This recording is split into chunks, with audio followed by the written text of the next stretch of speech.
And we are live. How's everybody doing tonight? My name is Anthony Brian Logan, and you're watching and/or listening to ABL Live.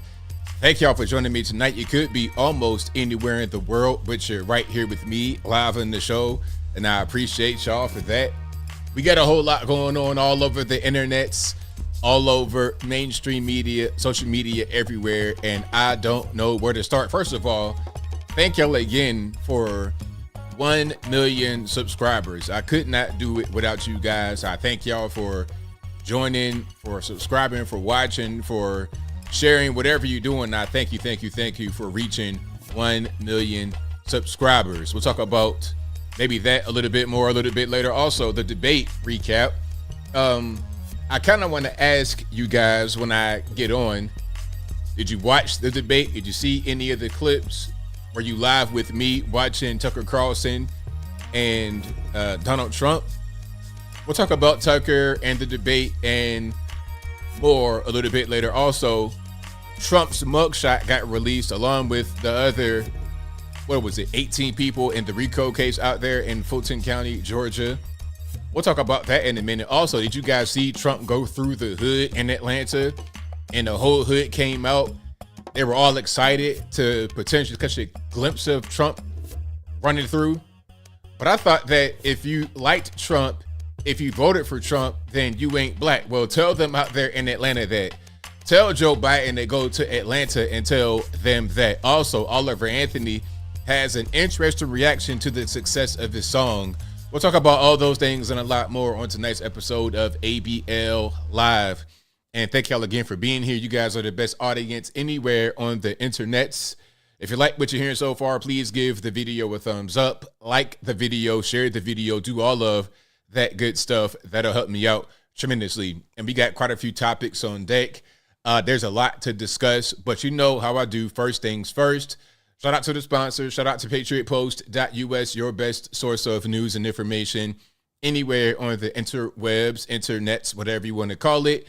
Their link will always be in the description, or just visit their website, patriotpost.us.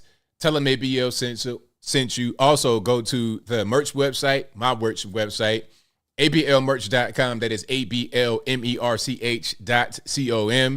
We got the hats, t-shirts, stickers, hoodies, mugs, and more right there on the website, ablmerch.com. Also, go to my regular website, anthonyblogan.com.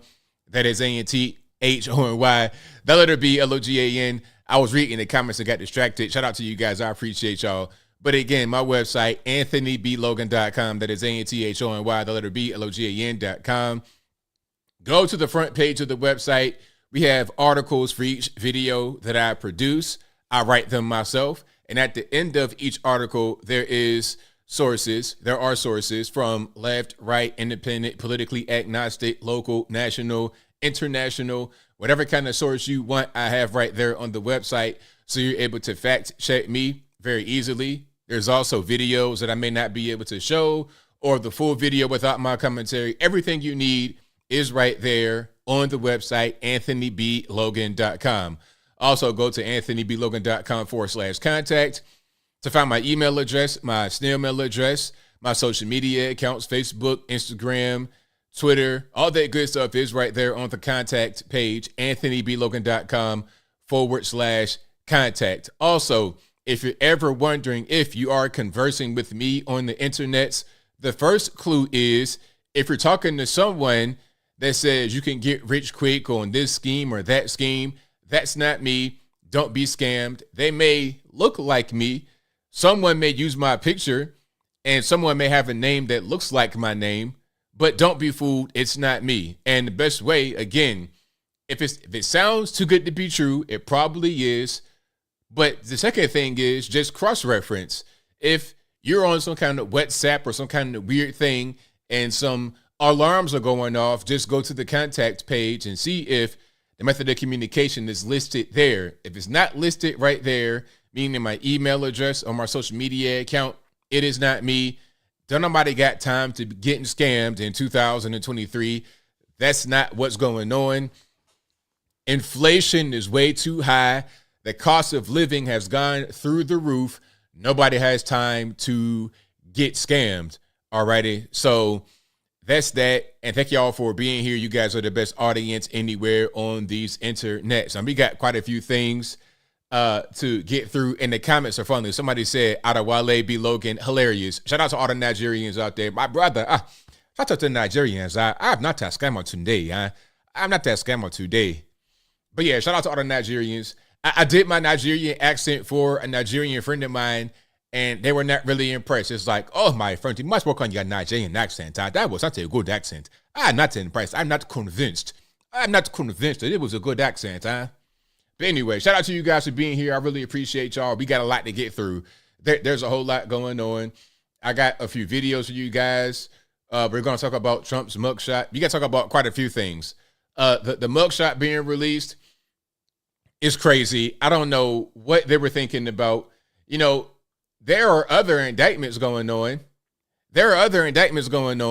And for some reason, they had the sense to not do the whole mugshot thing. But out there in Fulton County, it was not quite that same way. It was a tad bit different. It was most certainly a tad bit different. But hey, it is what it is. We're going to get into a few things here. And shout out to you guys again for joining. That mugshot thing is really crazy. Matter of fact, I kind of want to get into the mugshot just quickly and the reaction from Trump. Because you know Trump's on Truth Social, and Trump is also on Twitter. Now, here's the thing about Trump being on Twitter. So when Elon took over the regime over on Twitter, he, I guess, unblocked Trump's account. But you see, what that did was it kind of gave him the ability to undercut Truth Social. And when I say him, I mean either Elon Musk or Donald Trump. You see, Elon Musk gave Trump the ability to undermine his own social media platform, because if Trump begins to post on Twitter, then there's no need for Truth Social. The whole point behind Truth Social was to be a place where you would go if you were banned from Twitter, essentially, because it's a clone of Twitter. But you were not going to get banned over there for the same things that you would get banned over on Twitter for. If you have an unpopular political opinion, for the most part, you're not going to get banned. But during that time, you would be. So I'm not quite sure how long Trump's platform will stay along, because the draw is Trump. So I don't really know how that works. I'm not really sure what's going on with that. Oh, and before I continue with anything else, RIP to my main man, Bob Barker. May he rest in peace at 99 years old. Now, you know what I was hearing people say? That, you know what the question was? Was he vaccinated? It's like, okay, all right. I guess you would say a tinfoil hat wearer myself. I enjoy a good tinfoil hat. I sure do. But come on, this man was almost 100 years old. Anything could have come into the picture and took him out. It could have been a particle of dust. It could have been God himself, like, all right, you had a good run, but it's time to go. You're not immortal, okay? You're not going to be living on like some kind of Greek deity or whatever. You're not going to be quite that way. At a certain point, you got to go to glory. But RIP to the big homie, my main man, Bob Barker. He will forever, in my mind, be the host of Price is Right.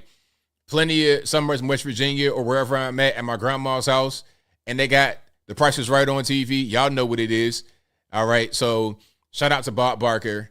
99 years old, a very long life. Yeah, exactly. A sneeze, anything could have taken them out. So, hey, you know, that is a long, long life. You know how long 100, almost 100 years is? That is a long time.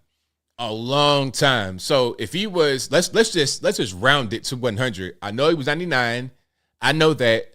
Let's just say he was 100. That means he was born in 1923. You know how long, you talking about before the Great Depression, a long time. So yeah. Was he a naval aviator as well? Shout out to him. So he was a veteran. See, I don't know too much about his life before celebrity. But yeah, RIP to my main man, Bob Barker. All righty. And we got some interesting things here. some very interesting things. I got some memes and whatnot of the Trump and the mugshot, and some more things. People are asking questions like, how can you run? How can you be running for president while you're facing charges? Easy. Listen, it doesn't really matter what you're facing. There's only 3 qualifications to become the president. The 3 qualifications to become the president, what are they? 35 years old or older, minimum. You must be a natural-born U.S. citizen, and you must have lived in the USA for at least 14 years. That's it. You could be a convicted felon. You could be someone who's in jail, in prison.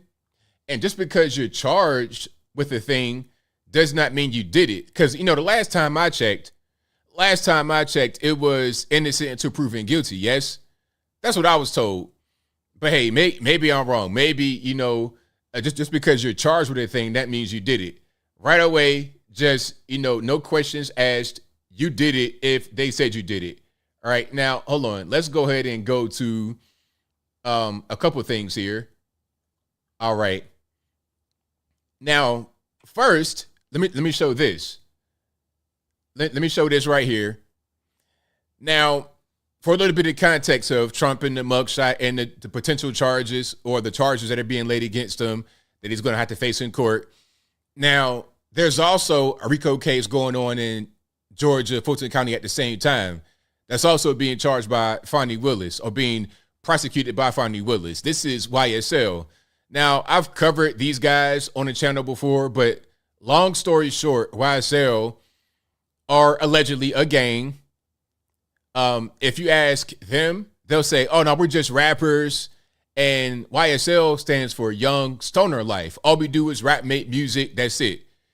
But according to the federales, according to local authorities, according to some informants, YSL means Young Slime Life. It is a gang. I think it's a blood gang down there in Atlanta.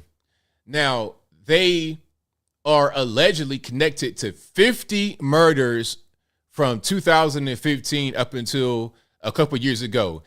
50 murders they are allegedly connected with. So one of the main guys, or the main guy, Young Thug, really big rapper, that's his dad right there. This guy, Jeffrey Williams Sr., and he's out there with a t-shirt on that says Free YSL. Okay, and the caption to this picture says, Young Thug's dad wants to know why Donald Trump and his team got a bond and not Young Thug, despite having similar RICO charges. Now, I guess he means Trump got a bond and some guys from the RICO indictment. There was one person, I think his name is Harrison Floyd. If that's wrong, let me know in the comments. But he was a guy that might have been like, he might have been the chair of Black Voices for Trump. He's currently being held without bond. He's one of the 18 or 19 that got indicted with Trump. But anyway, I digress. So here is Young Thug's dad, and this sign says Free YSL. Trump and crew got a bond. Young Thug and YSL face the exact same charges, but no bond, ? Make justice fair. We deserve a fair fight too, Fonnie. And it's signed Jeffrey Williams Sr., Young Thug's dad. Now, the thing about this, Mr. Williams, is that the last I checked, I don't think anyone here in the Trump indictment is being accused of murdering anybody.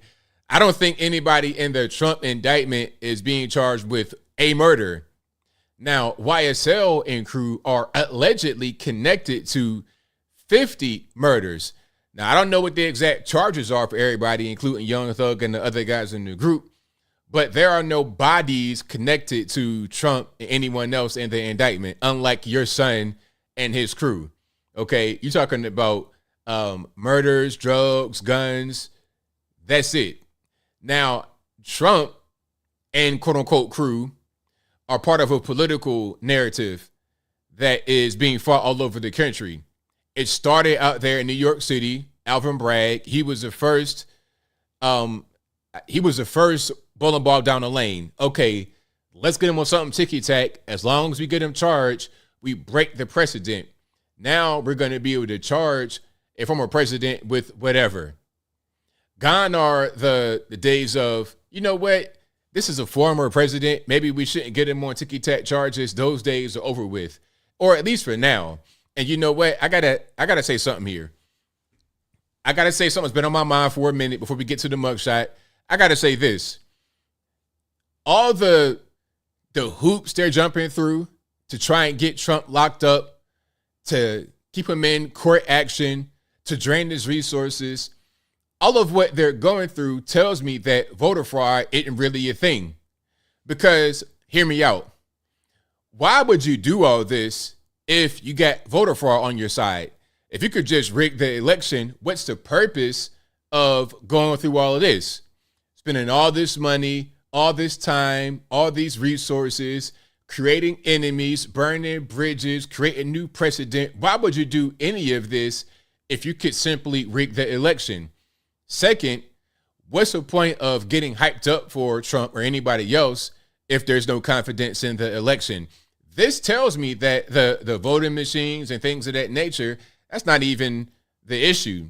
The issue is the weaponization of our justice system, of trying to lock guys up, have them in court action to make you discouraged from being able to go vote. As I was saying earlier, people were saying, hey, how can he be running for president while he's facing charges? They think that shouldn't even really be happening. That's the normie mindset. So people are being influenced that way. That's if there's any kind of rigging going on, that's what it is. It's not about the paper ballots and stuff like that. That's kind of like normie thinking. The normies are being brainwashed by stuff like this because they think that precludes someone from becoming the president if they're facing any kind of charges. Whether they're guilty or innocent, just by being charged, they think you can't become the president. And he won't be able to campaign as much because all the court dates and everything else. Plus, there's a resource drain, paying for lawyers here, paying for lawyers there, and it being drawn out for a long period of time. It's a mess. It's a whole big mess.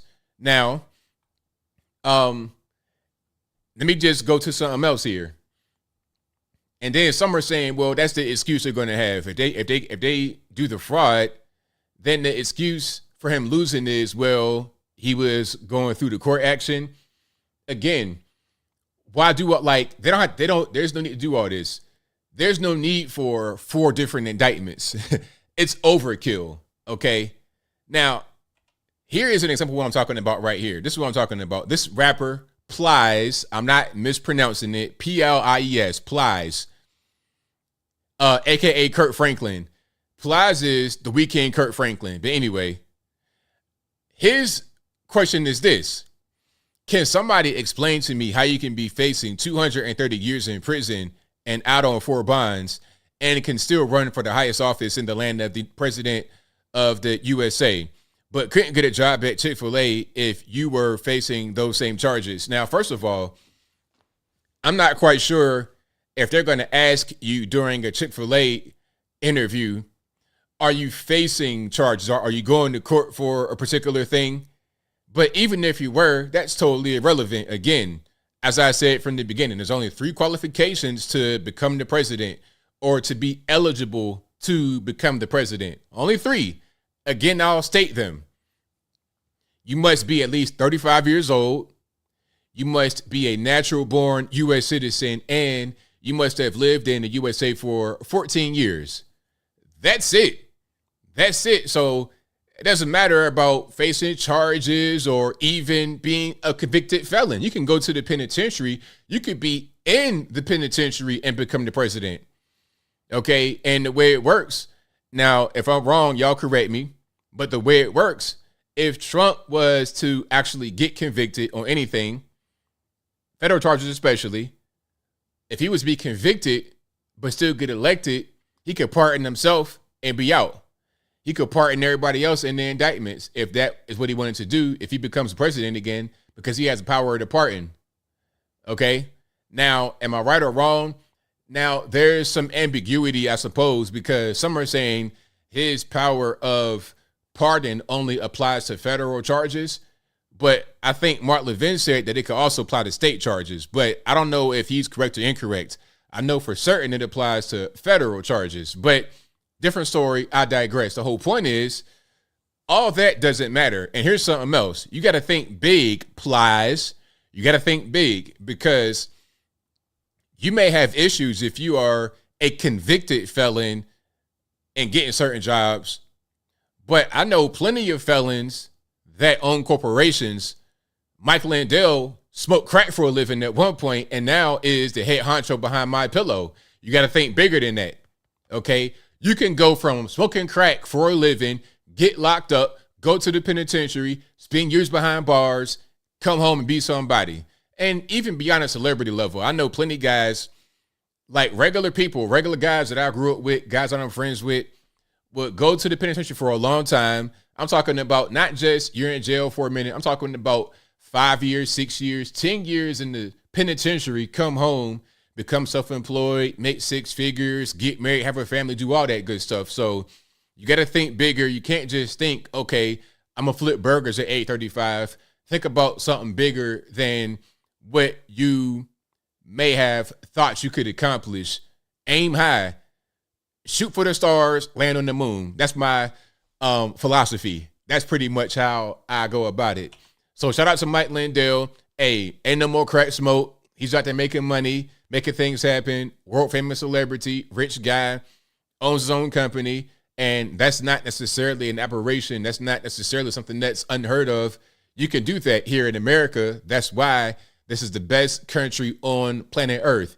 You go to other parts of the world, it's not going to be that way. In other parts of the world, if you're born into one particular, I guess you would say a caste system or a class, you're going to stay there forever. In America, it's not that way. You can do what you want to do here in this country. All it takes is some brain power, some studying, some skill, a stroke of luck sometimes. I don't know. You could do a lot, but I digress. I don't want to preach too much. But if you like what you're hearing so far, please give the video a thumbs up. Like the video, share the video, do all that good stuff. Now, check it out. Here's a mugshot of our guy Trump. And this is a tweet from Trump. I think this is his only recent tweet. Again, remember, he had been banned from the platform. Then when the Elon Musk regime took over, they unbanned him. Now, if Trump begins to tweet regularly rather than putting things on Truth Social, then Truth Social dies, because then there's no need for Truth Social. Why would I be over there? Because remember, the whole point behind Truth Social was to have a censorship-free or kind of censorship-free platform that's just like Twitter. But now Twitter is that platform, you see? So if he comes back and begins posting regularly, then Truth Social is no more. But anyway, here's a mugshot, and this is his tweet. It says mugshot August 24th, 2023. And under it, he says, election interference, never surrender, DonaldJTrump.com. All right. So that is the mugshot. It's been all over the place. It's been in all kind of memes and everything else. I think Babylon B had a bunch of stuff. Matter of fact, hold on. Let me see if I could find the Not the B or Babylon B article in which they had a bunch of different memes.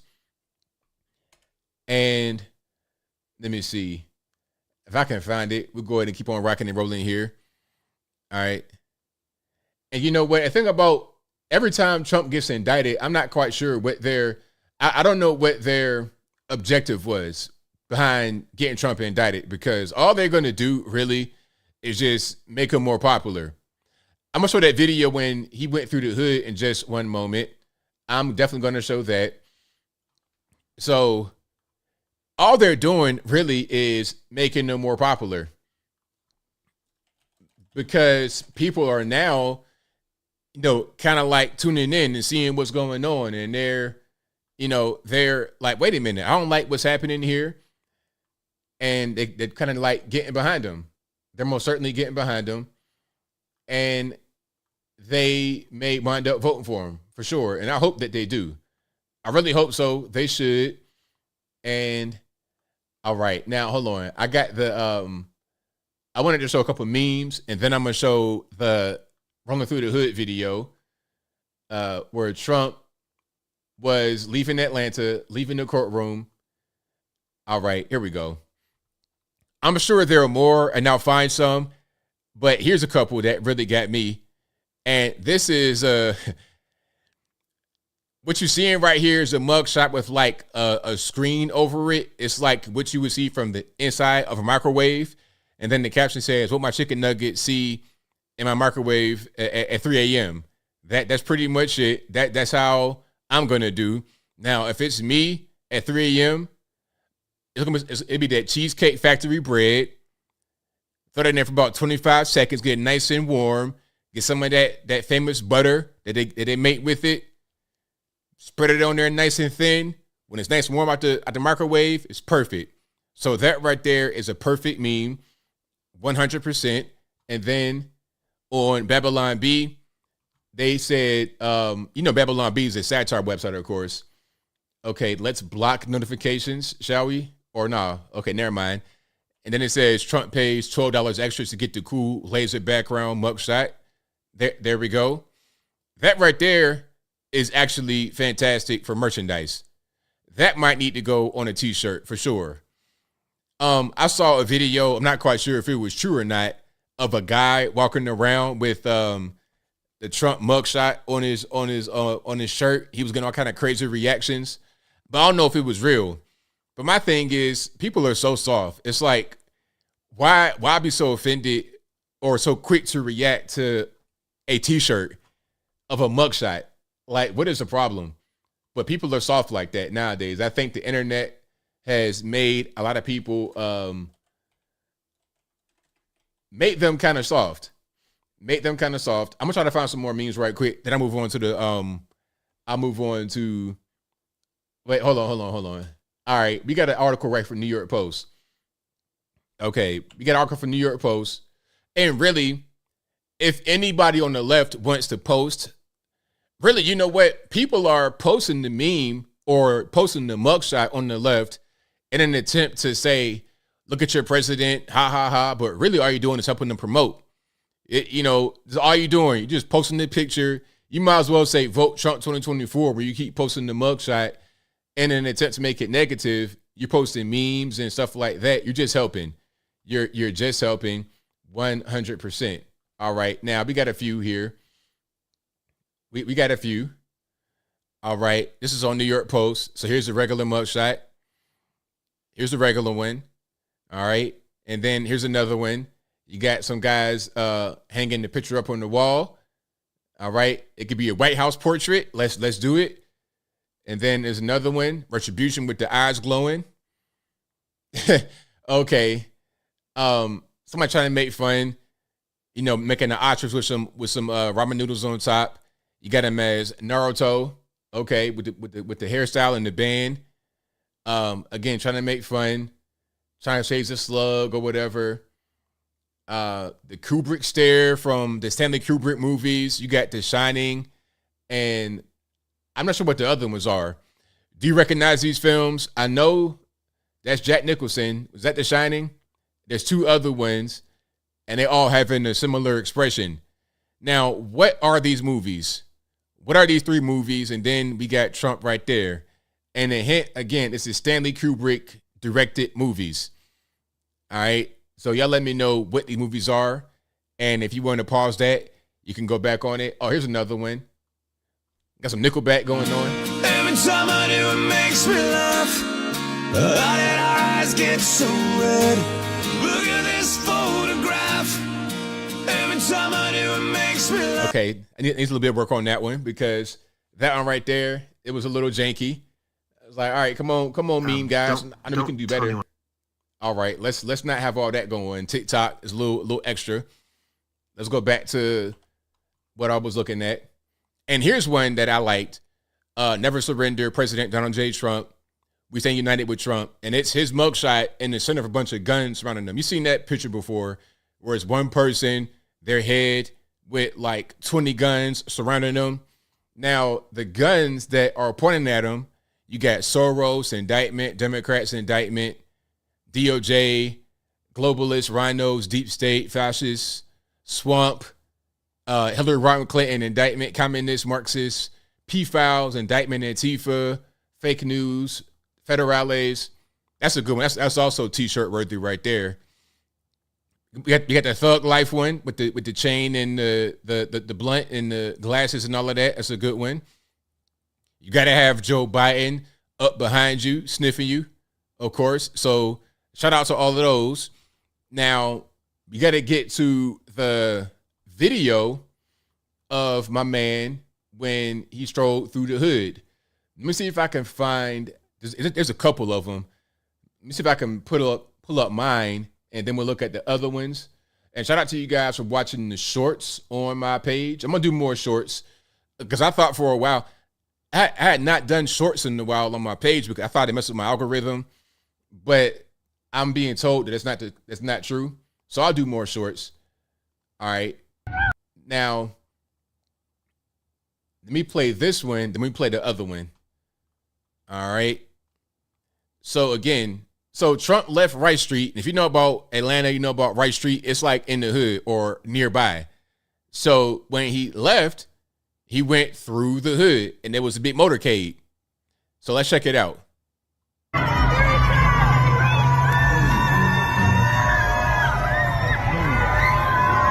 Donald Trump.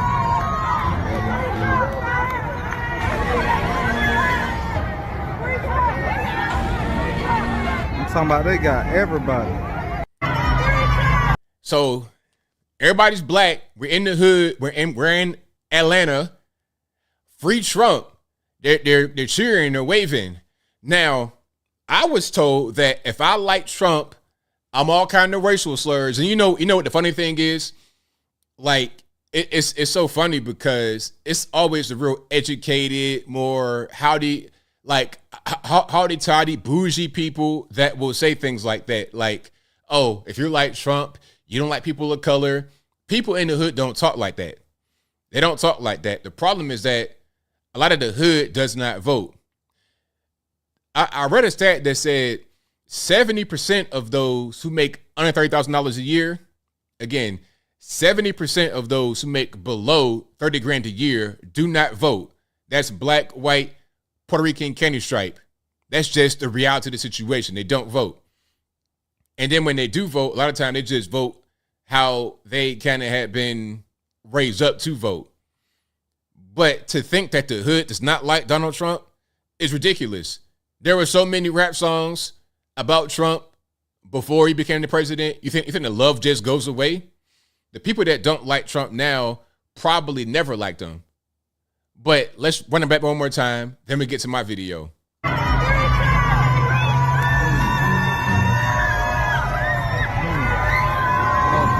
Trump.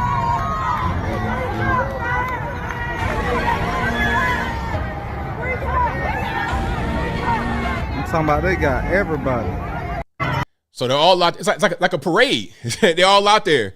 Free Trump. They're waving, they're cheering. It's not like a bunch of boos and there's no negativity or nothing like that going on. Nothing like that happening at all. Not all. All right. So that's just what it is. Now, check it out. Watch this. Let's look at the another angle of the same motorcade from a different location slightly, but on the same street pretty much. Let's check it out. It's a little bit of cussing, so if you got kids, cover their ears.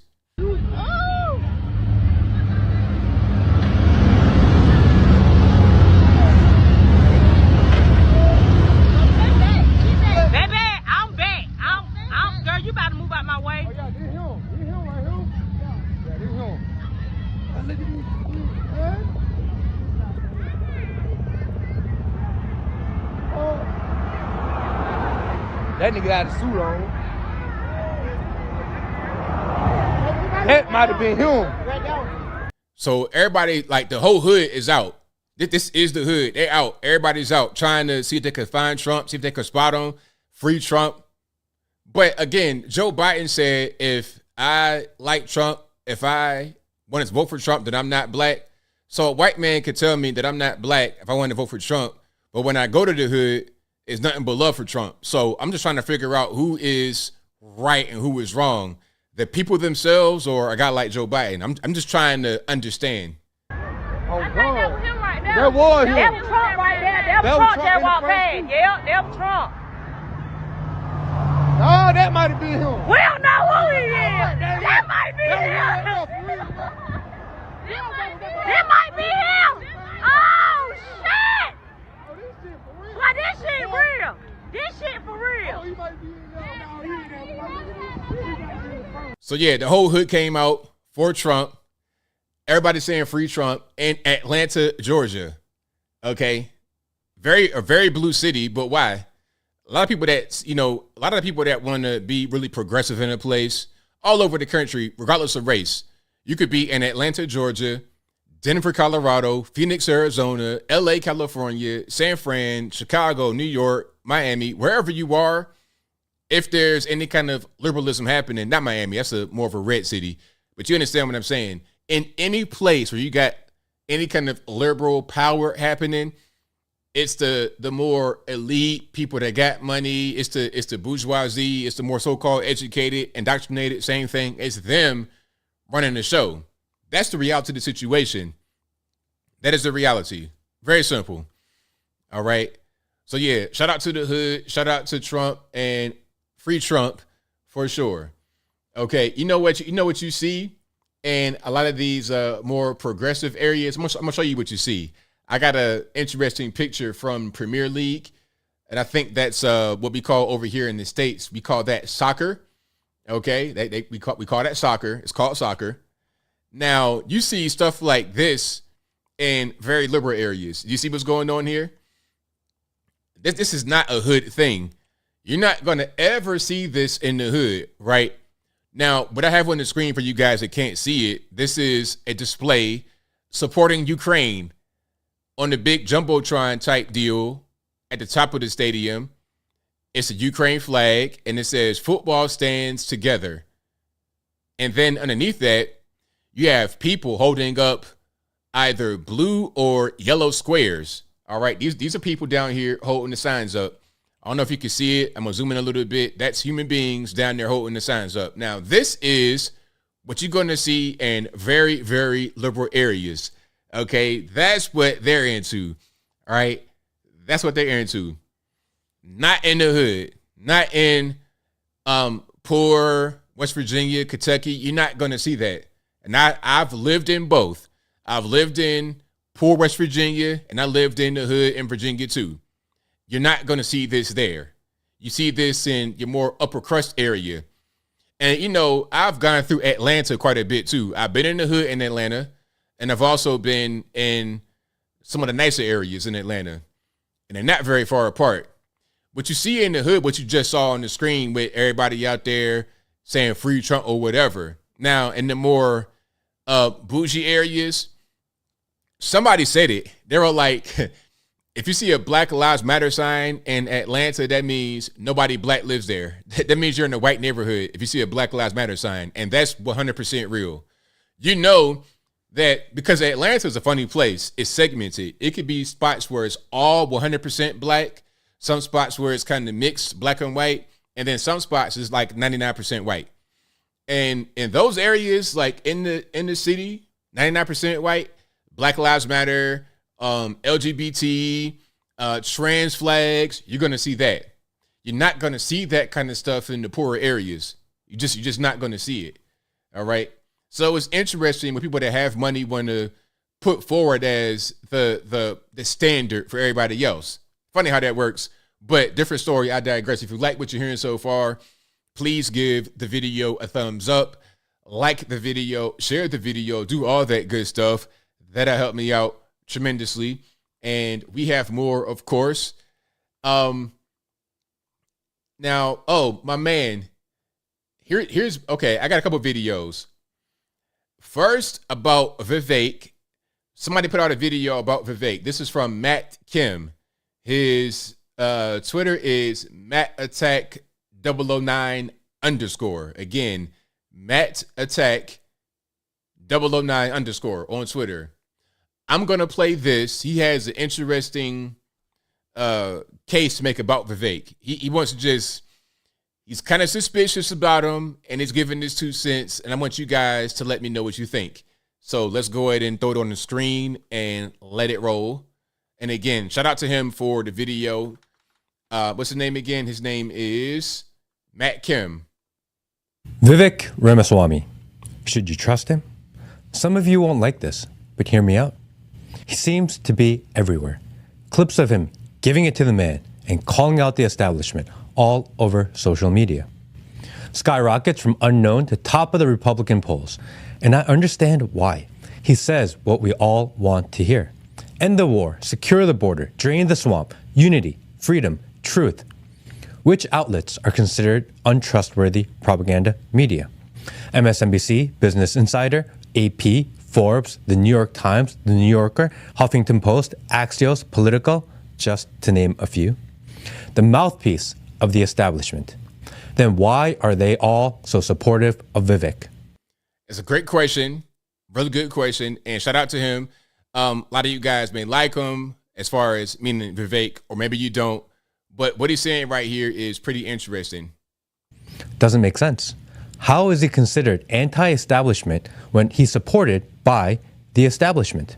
If you or I were to say some of the anti-woke things he says, we would be shadow banned. But somehow, he's trending on every single major social media platform. Prior to politics, he was a hedge fund manager. His claim to fame was a pharmaceutical startup company called Roivant. In the 9 years it's been in business, it has never been profitable or delivered a working product. Although Roivant continues to fail their clinical trials, they were able to find investors and raise money, making Vivek an extremely wealthy entrepreneur. Good at convincing people to invest, poor at delivering product and execution. Not a good sign. So what about the money? The media highlights that Vivek has invested over $10 million of his own money to fund his campaign, an honorable feat. Vivek announced his run for presidency in February 2023. How long do you think it takes to make that decision and execute a plan? 6, 8 months? July 2022. The value of Roivant stock is just over $3 per share. On February 21st, 2023, Vivek announces his run for presidency, and on February 22, he sells 4 million shares for approximately $32 million at nearly $8 per share. Well over $15 million in profit in 6 months prior to him announcing presidency. Good for him, right? Make that money. Company is losing over $1 billion per year, but he got paid. Smart guy. But anytime things are just so coincidental, I'm forced to keep digging. Why did the stock price of an unprofitable, failing company rise over 100%? How does it go from an all-time low to nearly its all-time high? Institutional money. You remember when Vivek said the financial investment giants like BlackRock, State Street, and Vanguard represent arguably the most powerful cartel in human history?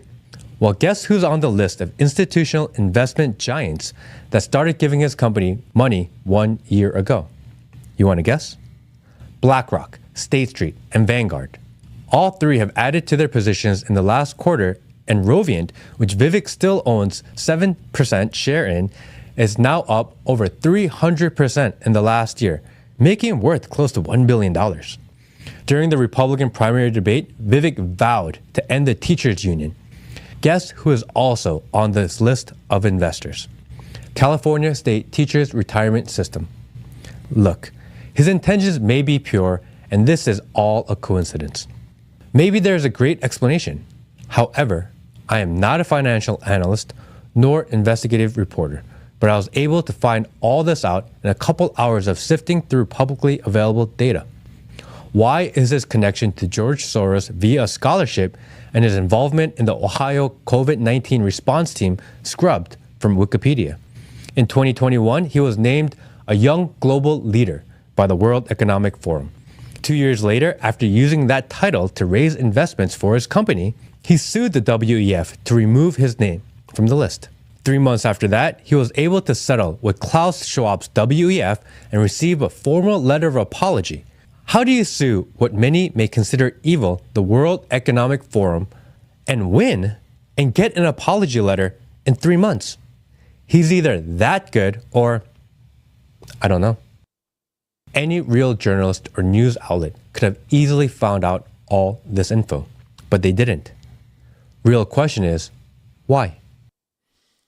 Well, there you have it. I mean, my man laid it out so well. Again, his name is Matt Kim. On Twitter, his handle is MattAttack009 _. Check him out. Matter of fact, I'm going to zoom in right there so you can see it. That's my man right there who you just watched talk about Vivek.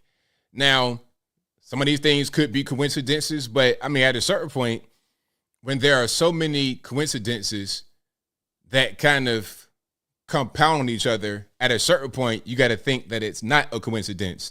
Maybe there's some intentional things going on. And Vivek is a very smart person, very smart, very slick, very smooth. I think at a certain point, to become successful and rich like the way he is, you got to do things with intent to create your wealth, to create your ability to go out there and run for president. Like, who is this guy coming from nowhere, running for president and doing very well? You got to be smart with what you do. And you're not always using your intelligence for benevolent purposes. So, I mean, some of you guys might like Vivek. Just look at the information. If what he's saying is not really that serious, you don't really care, whatever, okay. And somebody said, you don't need to hear this. Why not hear the truth? Why not hear information? I mean, I'm always wanting to learn new information. I'm always wanting to learn new things. I always want to know more about a particular thing or more about a particular person.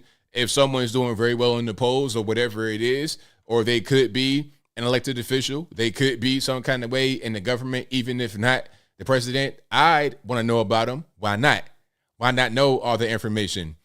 Okay. So that's pretty much what it is. Somebody says, what'd you say about Biden? I don't know. I mean, let's talk about one particular person at a time. We're talking about Vivek.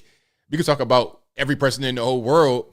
It's like, okay, if I'm talking about Vivek, then what about all the other people in the whole government? I don't know. Should he do expose on everybody in the whole world? I don't know. It is what it is. Yeah, some people need to hear all the information. Why not? I love, like me, I'm the kind of guy that I'll be on my phone all night reading information about random stuff. I'm curious. I want to know things. So I'm going to read up on it. I'm going to figure out what's going on. I'm going to get down to the bottom of it. Oh, we got a long road until 2024. 2024 is going to be crazy. Remember, when Joe Biden ran in 2020, he was dead in the water for a while. Remember Buttigieg won Iowa? They're talking about Buttigieg might win. Now, in reality, Buttigieg had no chance, but he was doing very well for a while. He sure was. And then here comes South Carolina with overwhelmingly majority black Democratic voting bloc who brought him back from the dead, speaking about Joe Biden, that is. And ever since then, he's been on the roll, on the back of Barack Obama, basically. Black folks knew him from Barack Obama and white folks from Barack Obama, and they got him in because of that. Not because he's like some kind of great candidate or a great politician. You've been in government since 1973, and what have you done of any significance that's going to help anybody? The crime bill? Like, what have you really done? Get bags, money for your son and for yourself, 10 for the big guy, get a Corvette, all that kind of good stuff. What have you really done? All right. But if you like what you're hearing so far, please give the video a thumbs up, like the video, share the video, do all that good stuff. That'll help me out tremendously.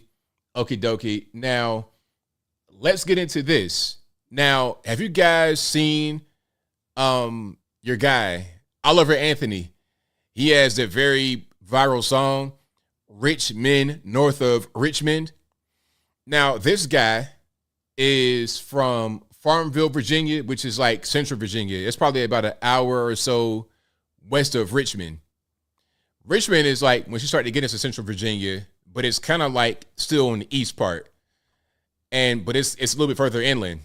The way Virginia works, if you don't know, on the eastern part, which is where I was, raised in Southeast Virginia, Hampton Roads, Seven Cities, you can go up what, 95, I suppose, 64, 95. You go to Richmond, and then you go to D.C. So you got Hampton Roads, 7 cities, Norfolk, Virginia Beach, on the very south by North Carolina. Richmond, about 2 hours away, up north. And north of that, you start to get into Northern Virginia, then you get into D.C. So you're probably from Richmond, probably about an hour and a half from D.C. All right. So his song, from what I was able to gather, it's about the government just not doing right. Inflation and all kind of crazy things happening in D.C.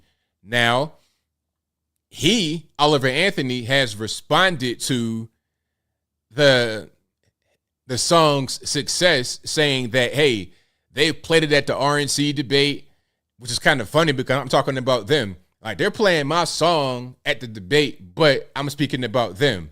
So you got to hear this. You might not have heard it because it's a different thing to hear from him than what you may expect.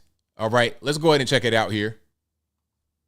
If there is anything for me to address at all with you, it's that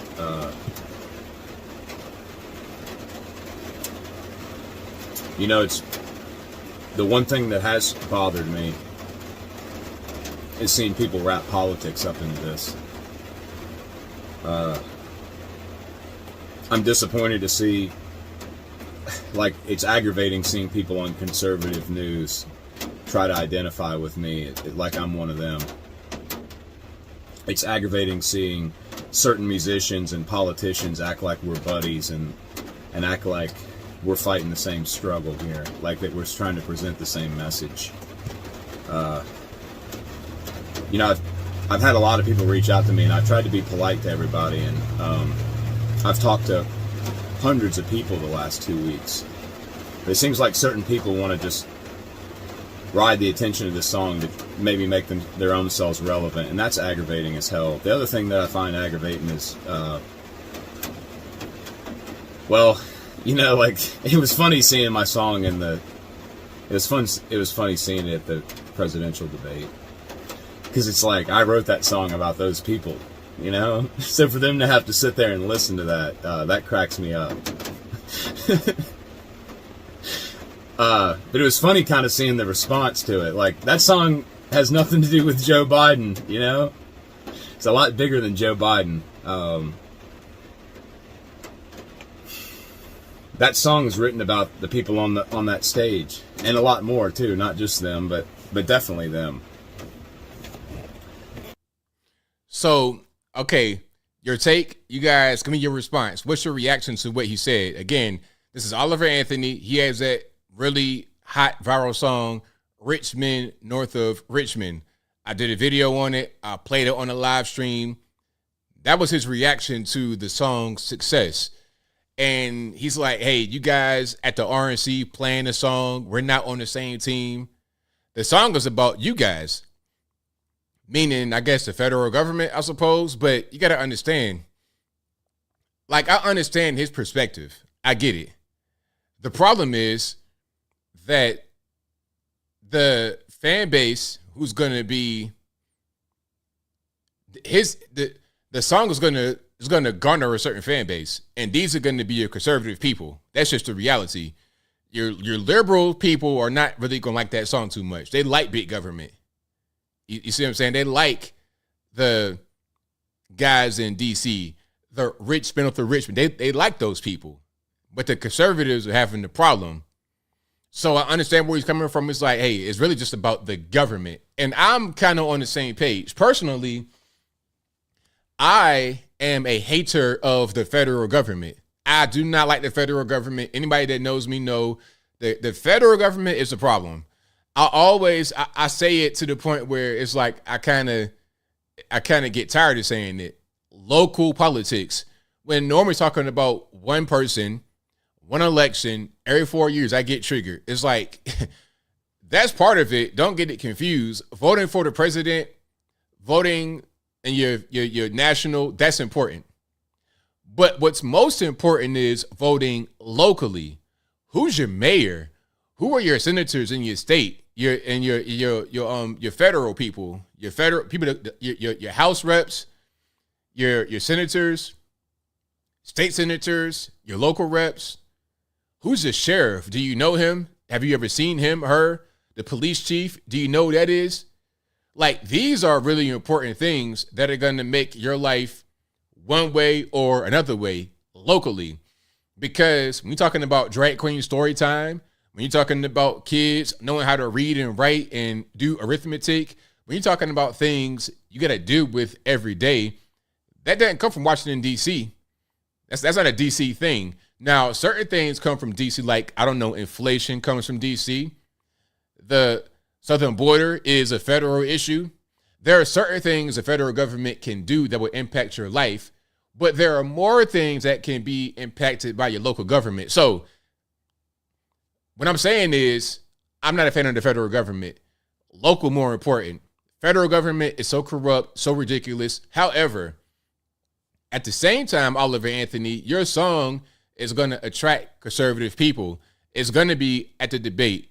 It's going to be a debate question. Why wouldn't it be? It has to be, because people are connected to it. The audience that you are connected to are going to be the ones that go out there and vote for the Republican candidate 95% of the time. You might be able to touch into some libertarian people, but that's not going to be the majority of your audience. So it is what it is. I understand his perspective, but I also understand why some may not like what he said. I understand both sides of that, for sure. So shout out to him. You know, this guy is in a trailer, $700 a month type rent in small town Virginia, and overnight he becomes a celebrity. He's famous overnight. He's going down Outer Banks, North Carolina, performing in front of sold out shows. People travel to go see him. When before, like a few weeks ago, nobody was going to the shows. It might be a couple of guys that he might know from the local area, and that's it. So it's different. Fame does something to you, for sure. Oh, your school boards, absolutely, Honey Bean. The school boards are also very important, because that's a whole big mess right there. Oh, did you guys see my video about the 14-year-old girl who read the hurt feelings report? Now, this was hilarious because, check it out. Whenever you have a school board that has to get humbled by a child, I mean, you're not, if that's going on, you're probably going in the wrong direction. Okay, I'm not saying that it was the wrong thing to do, but if that's happening, if you're getting humbled by kids on the school board, then are you the adults in the room or not? You see, when you're talking about a school board, a government, whether it be state, city, town, federal, whatever it is, they should be the leaders. They should be the ones in charge. You got to go to them to get questions answered, to get things accomplished. But if they're getting schooled by kids, then how are they going to be able to lead anybody? Check it out. If you've not seen this, I'm going to play it right quick for you guys. If you've seen it, I'll play it for you one more time. Check it out. And RIP headphone users. No, excuse me. We're going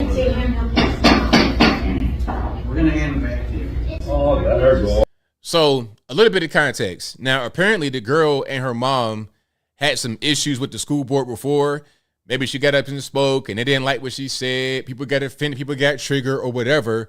So, she's like, okay, you guys are so offended and so triggered. What I'm going to do is give you a report you can fill out.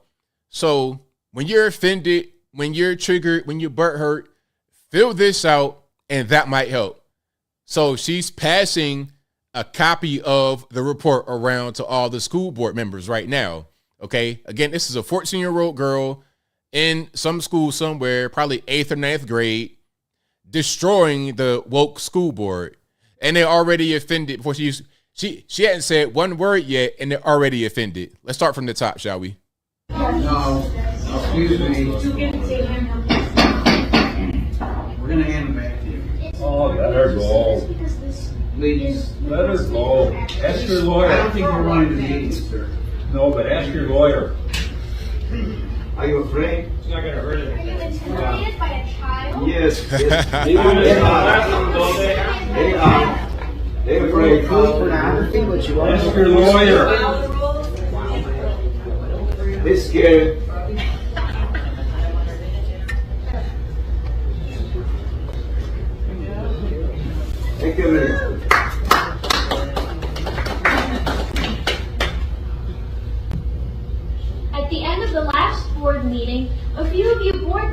triggered by the facts and truth my mom, myself, and a few of the other commenters spoke about. I did a bit of digging online, and I discovered a way to follow up on the airing of your grievances regarding the public speakers at these meetings. It is called the Hurt Feelings Report. Okay. Thank you.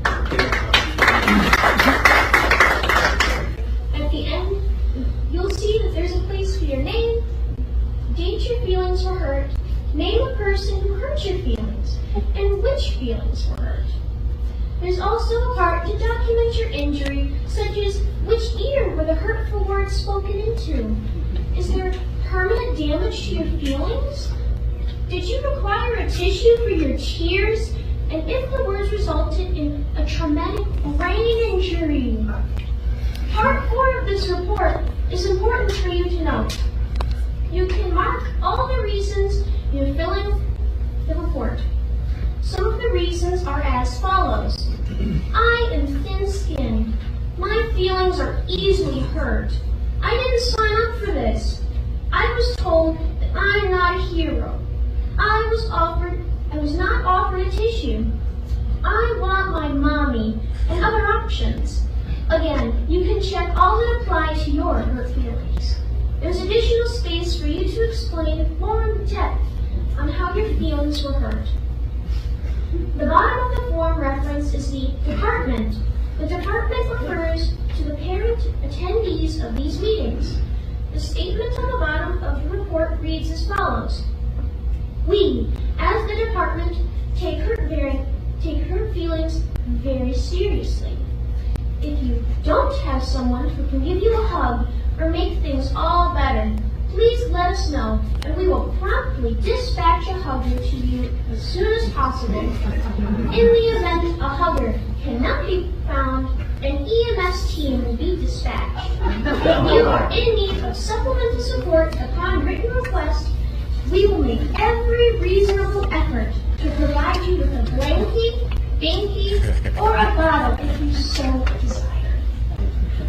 Remember to sign the form, and you can present it to all the parents at the next meeting, since they are the people responsible for voting you onto the board. They are your bosses. Now, a little bit of context, and shout out to her. This is amazing. Somebody asked me just now, what's the context? What's she responding to? Well, this girl and her mom would go to the school board meetings, and I guess they would say certain things that would offend the school board. So she's like, okay, you guys are offended at me. You guys have your feelings hurt. Now, what you can do is fill this report out. Okay. So if I hurt your feelings, go fill it out and say, hey, where did I hurt you? What ear did the hurtful words come in? And when you fill it out and submit it, they will dispatch a hugger, maybe EMS, and they will cure your hurt feelings. And the school board, as you can see their faces in the back, did not like what was being said. They were getting triggered by that. It's like, yo, if you're that thin-skinned, as she was talking about in the report, maybe you shouldn't be in this level of authority. Maybe go back to just grading papers or something before that. Entry level and work your way back up. Go back into the trenches, get a tough skin, and then come out to the school board. And will determine if your grievances are legitimate and if actions should be taken.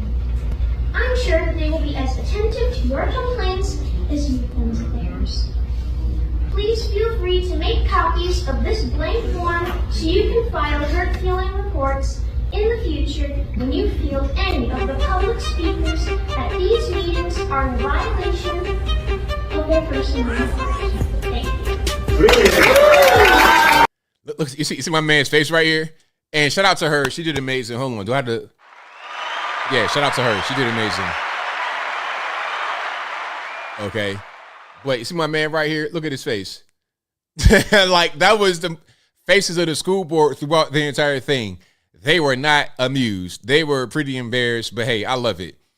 A lot of these woke school boards deserve that kind of treatment because that's how they act.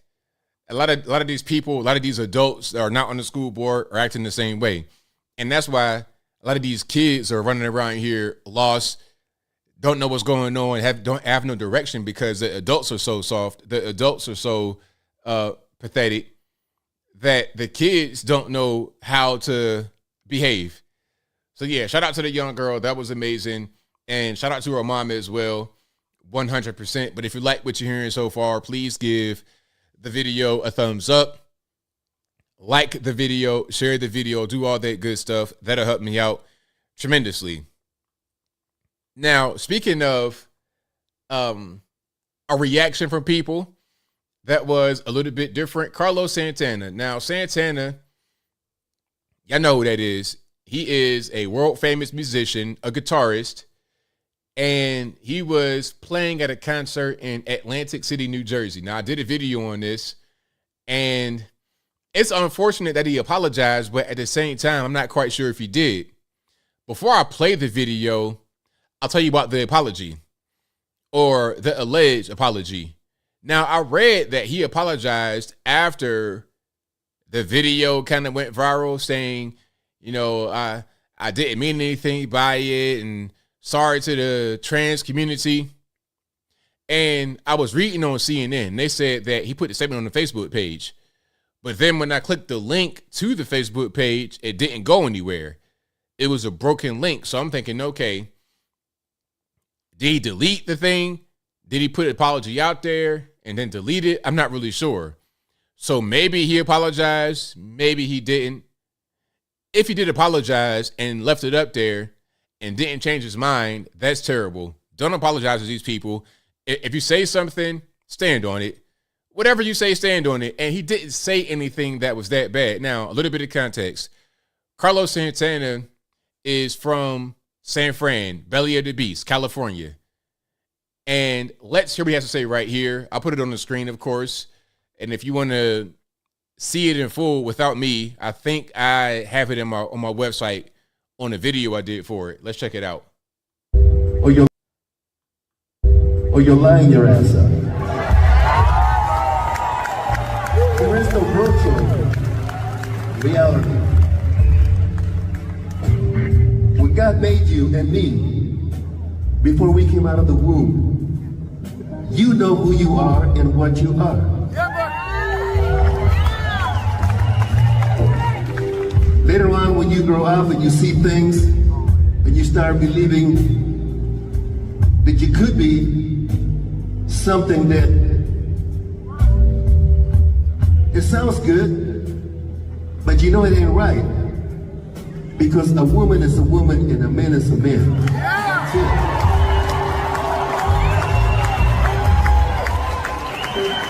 Whatever you want to do in the closet, that's your business. So I'm okay with that. I am like this with my brother Dave Chappelle. So that's the video right there. Now, what he said was right on point. It's like, look, whatever you want to do in the closet. And that comment, they said that he was trying to say that if you're trans or gay, stay in the closet and don't tell nobody. It's like, look, at the end of the day, why must I know your sexuality? Why is that my business? Why? I don't really care. You know what? Back in the day, there were some things that you just didn't have to say, even if it was obvious. Like, okay, here's an example. You got a family reunion, right? And y'all know where I'm going, or you should know where I'm going. Now, at said family reunion or annual family gathering, it could be your grandma's birthday, it could be Christmas or Thanksgiving or something. Every year, here comes your uncle and his roommate, who's a male, who he's been coming to the same event with for the past 20 years. Nobody asks any questions. Nobody wants to know about y'all going to the Pride Fest. Everybody just knows what it is. You're not hiding this person. We can see what's going on. We can see Uncle Larry and his special friend. We already know what's happening. We don't have to be that deep in your business. It's simple. Just like there's many celebrities we knew were LGBT that did not have to come out and say it. Luther Vandross, RIP. A lot of guys and girls, we knew what it was. Why do we have to know everything? I don't want to know. It's not my business. Why do I care what you do in your bedroom? I promise I don't. Now, my problem, and I think the problem with many people, is when you bring kids into it. Obviously, they shouldn't be involved. If you're an adult and you are with another adult that's consenting, that's your business, not mine. I don't agree with it. I'm not involved with it, but that's not my business. It's your business, not mine. Simple. But when you try to get me involved with it, when you try to say, hey, you know what, ABL, I identify as the crust on the bottom of your foot. Refer to me as hang nail. I'm like, look, man, all right, check it out. Check it out. I'm not going to do that. Thank you for asking. I'm not going to do that. And obviously what I see in front of me is a male, biological XY male. That's what I see. I'm not playing your game. All right? That's it. I'm not playing your game. And then they have pronouns that change throughout the day. Okay, at 8 o'clock in the morning, before I have coffee, call me he, him. But then when I put on my lipstick and my makeup and my heels, you call me she, her, him. It's like, man, look, I don't want to know your business or be in your business. I don't want to do it.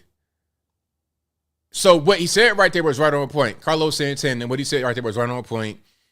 He spoke about Dave Chappelle because Chappelle got in trouble for the same thing, talking about the trans community. And my thing is this. Yo, check it out.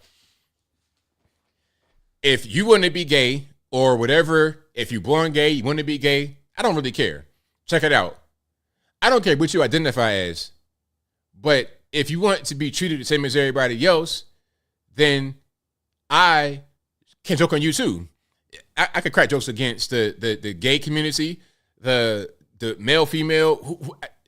Nobody is immune from jokes. You could be disabled. I don't care. Everybody's getting equal smoke. You can't say you want equality, then you want unique and special treatment. That's not how it works. Either we have equality or we don't. Either we have it or we don't. That's simple. So what he said right there was right on point. What Dave Chappelle said was right on point. Remember when Chappelle had the comedy special and you had the two water buffaloes up front? Hold on. I got to find this. And if you like what you're hearing so far, please give the video a thumbs up. Like the video, share the video, do all that good stuff. Hold on one second. I got to find these people because I have to find them. Wait a minute. I got to, because he was doing the so-called offensive jokes. Oh, there we go. Perfect. Yes, here it is. I found it. Shout out to CJ Johnson for this right here. This is what I was trying to find. Hold on one second. Let me throw it open on the screen. Remember this? Wait a minute. remember that? It's like, look, man, why would you go to a comedy show just to get offended? What are you doing? You know that he's going to tell jokes. And I said it on my Facebook page. It was like, look, if your joke offends no one, then it probably wasn't funny. It's going to offend somebody. I could say, you know what? I identify as a puff of train smoke. It'd be one guy out of 8 billion on planet Earth who does identify as a puff of train smoke. They go around wearing a costume with a smoke emitter. They got train tracks on their back and their hind parts and whatnot. I offended them. I'm like, great. I'm glad somebody was offended, because if nobody was offended, and it probably wasn't that funny. Simple. They were heated. They were offended. They were triggered. That right there should go on a t-shirt, because that is, look, the rest of the audience of different colors, genders, ages, having a good old time, laughing, except for them, because somebody got to get offended. But just because somebody is offended does not mean that I should not be able to tell jokes. If that's the case, then comedy can no longer exist because somebody got to be offended. It's simple. Oh, the smell gonna be crucial. You already know what it smells like. It smells like pet store. It smells like PetSmart in there because them cats in the crib are gonna be a complete fool. them cats in the crib are gonna do whatever they want to do. Okay, they smell like PetSmart and whatever kind of medication they're on, and a little bit of alcohol to wash it down. Okay, the smell is off the marks. I mean, good night. But anyway, I digress. If you like what you're hearing so far, please give the video a thumbs up. Like the video, share the video, do all that good stuff. That needs to go on the t-shirt. Right next to the Trump mugshot, that picture of them being triggered should go right there on the t-shirt. For sure. All right. But yeah, shout out Carlos Santana for saying what needed to be said. Hopefully he didn't really apologize. Hopefully it was like, a publicist put something out there and then it got deleted. That's what I hope that it was. Nothing against the pet owners. Don't get triggered. Don't be soft in here. Look, we're not a soft place. This is a place where we could just have fun and don't nobody need to get offended. If you're offended, I don't know what to tell you, man. You might need to fill out that report that the girl was talking about. Hey, if you're mad about that joke, you know what you could do? You could go fill out the hurt feelings report. And on the report, say that ABL hurt your feelings. Tell them the time step. It was 9:20 p.m. Eastern time. He said it right in my eardrum and my Apple iPods or my little broke iPhone earplugs, right? He said it. I got offended. And maybe they will dispatch a hugger to make it all better. They give you a binky, a baba, a blankie, all that if you're offended at my joke. All right. But I digress. If you like what you're hearing so far, please give the video a thumbs up, like the video, share the video, do all that good stuff. That'll help me out tremendously. All righty. And what else we got going on here? Now, the debate. I won't cover all of that too much, but here's a question I got. Who do you think actually won the debate if you watched it? The GOP debate. Who won? Some say, I think the consensus is that Vivek won it. DeSantis did okay, but it was weird. I think that although Vivek did well during the debate, it doesn't really matter. Nobody that was on stage has a chance to be able to overtake Trump. Trump, at the end of the day, is still the far and away front runner for the nomination. But see, I got to say one more time, Trump still should debate not because he needs to as far as getting a nomination. I think he pretty much has the nomination sewn up. That's not really what needs to happen.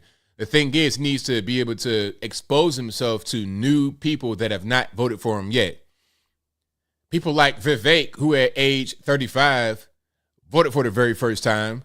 Not making it up. Vivek is my age, 38, 39, right around that age. And he voted for the first time in 2020 at age 35, 34, 35. Okay. So, hey, I'm not hating, not judging, but it is what it is. So you got to be exposed to new people, to those who have not voted for you before, to those who just turned 18 for the first time, who just now have the ability to vote, to those who need to be convinced. It's why you do campaigning. If there's no need to debate because you have the nomination, then why campaign? Then why do commercials? Then why do interviews? Then why do anything? It's all marketing. It's not even about trying to prove yourself to be the nominee. It's about marketing, period. That's it. So why would you refuse an opportunity to market yourself in front of a large audience? That's the whole point of commercials. That's the whole point of campaigning, to market yourself in front of a large audience, to reach the people, to convince the people, to be in the forefront of the people's mind. What's happening right here with the indictments is marketing as well, because they keep talking Trump, Trump, Trump, Trump, Trump. That's marketing. Marketing was the Tucker and Trump interview. Marketing is the interviews. Marketing is the ads on television. Marketing is also the debate. So why not? Why would you refuse to do that? I don't really get it. All right. I like Grady from San Fran saying, that's your mama. That's how your mama look. Your mama got the same beard that I got. Matter of fact, I want your mama's beard routine because I know it's going to be fantastic. How about that? But anyway, Sadie says, really think 18-year-olds are going to watch the debate and decide on their own? I mean, I'm not really sure. I don't know. Maybe they will, maybe they won't. You know, some people, like if you're going to vote in the election, you might want to watch a debate. It's a casual thing to do. It's not like trying to go research people and digging up information, and it's not like viewing their voting record. It's casual.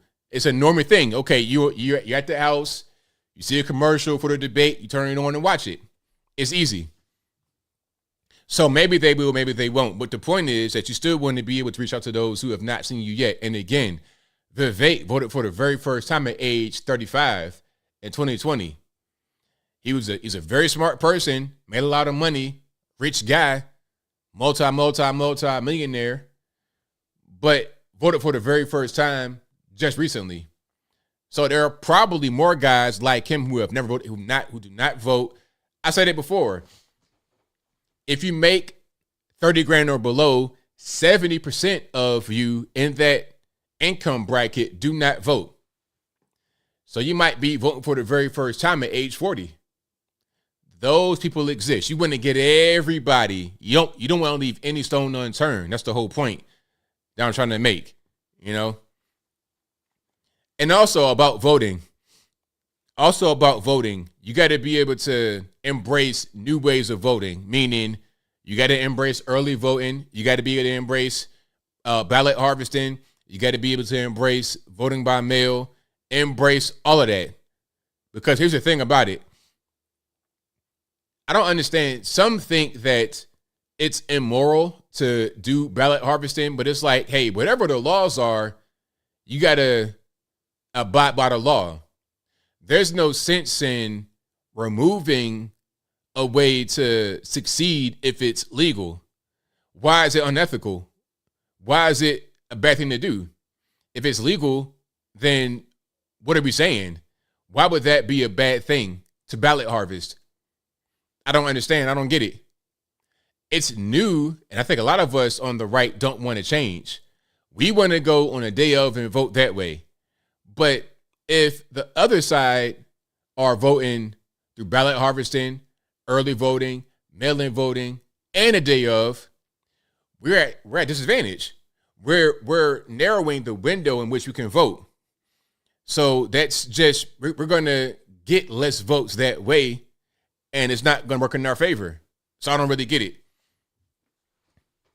Yeah, and when I ask that question, nobody can really say why it's bad. They say it's bad, but it's like, why is it bad? Why? That's the question. And if it's bad, then you got to be able to change laws in your state to make it not be so. But again, you have to ask yourself, why would a law be changed? We got to get down to really answering these questions, because if we don't answer the questions and we're just left with nothing. And again, if they cheated, then what's the point in voting? If you think the process is rigged, then there's no point in voting. Then you might as well not even be really paying any kind of attention. Just let's do whatever they want to do. How was it cheating? Tell me how ballot harvesting is cheating. Explain how it's cheating if it's legal. If there are rules of the game and you play by the rules, then how is it cheating? If I'm playing a card game and I play the game by the rules, nobody can say I cheated. I didn't cheat. I played by the rules of the game. Look, there's a card game, and on the pack of cards, it gives you the rules, right? And I use all the rules on the pack of cards. Then I'm accused of cheating. How? Here are the rules right here. Why is it cheating? It's only cheating if I did not play by the rules. It's simple. Now, if anybody can tell, if like, just prove me wrong. If the rules of the game are there, you play by the rules of the game. That's how I live. Like, I don't really understand. It's weird. The rules are the rules. Now, it's only cheating if the rules aren't there. Simple. Exactly, A Fish. If it's legal, it's legal. If it's legal, it's legal. Use every advantage. Simple. Crystal Blue says, do you think legal cannot have cheating? I don't understand. If the rules are there and they're in black and white, nobody can say I cheated if I played by the rules.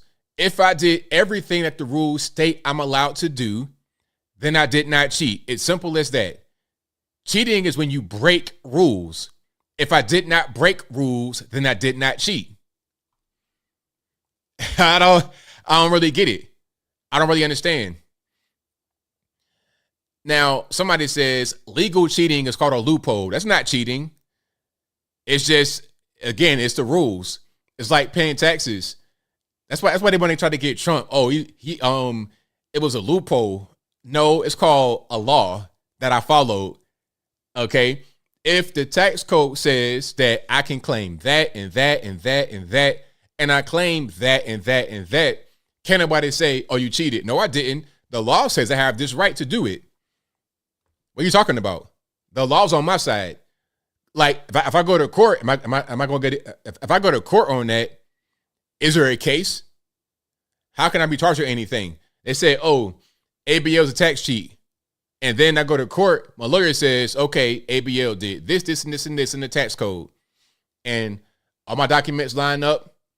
I'm going home. I'm going home. Simple. That's it. You know, there's laws created every single day that benefit some people. And normies, a lot of times, kind of think that it doesn't apply to them. But it does. It applies to you as well. What's happening right now with the legal system in Georgia is that it's being abused. And there are certain norms that are being broken. Things you don't normally do, you're doing against these guys because you can. And they know that there won't really be any kind of penalty. They're trying to get guys to get scared, to snitch, and they're also trying to drain resources. When it's all said and done, I think some of these guys that are charging Trump are going to get indicted themselves. They're already looking into finding Willis right now in the House. Now, a lot of what the House does is kind of inconsequential, to be totally honest with you. But they're looking into it, though, because it's prosecutorial misconduct. I think they ultimately know that there's nothing done wrong here. It's a weak case.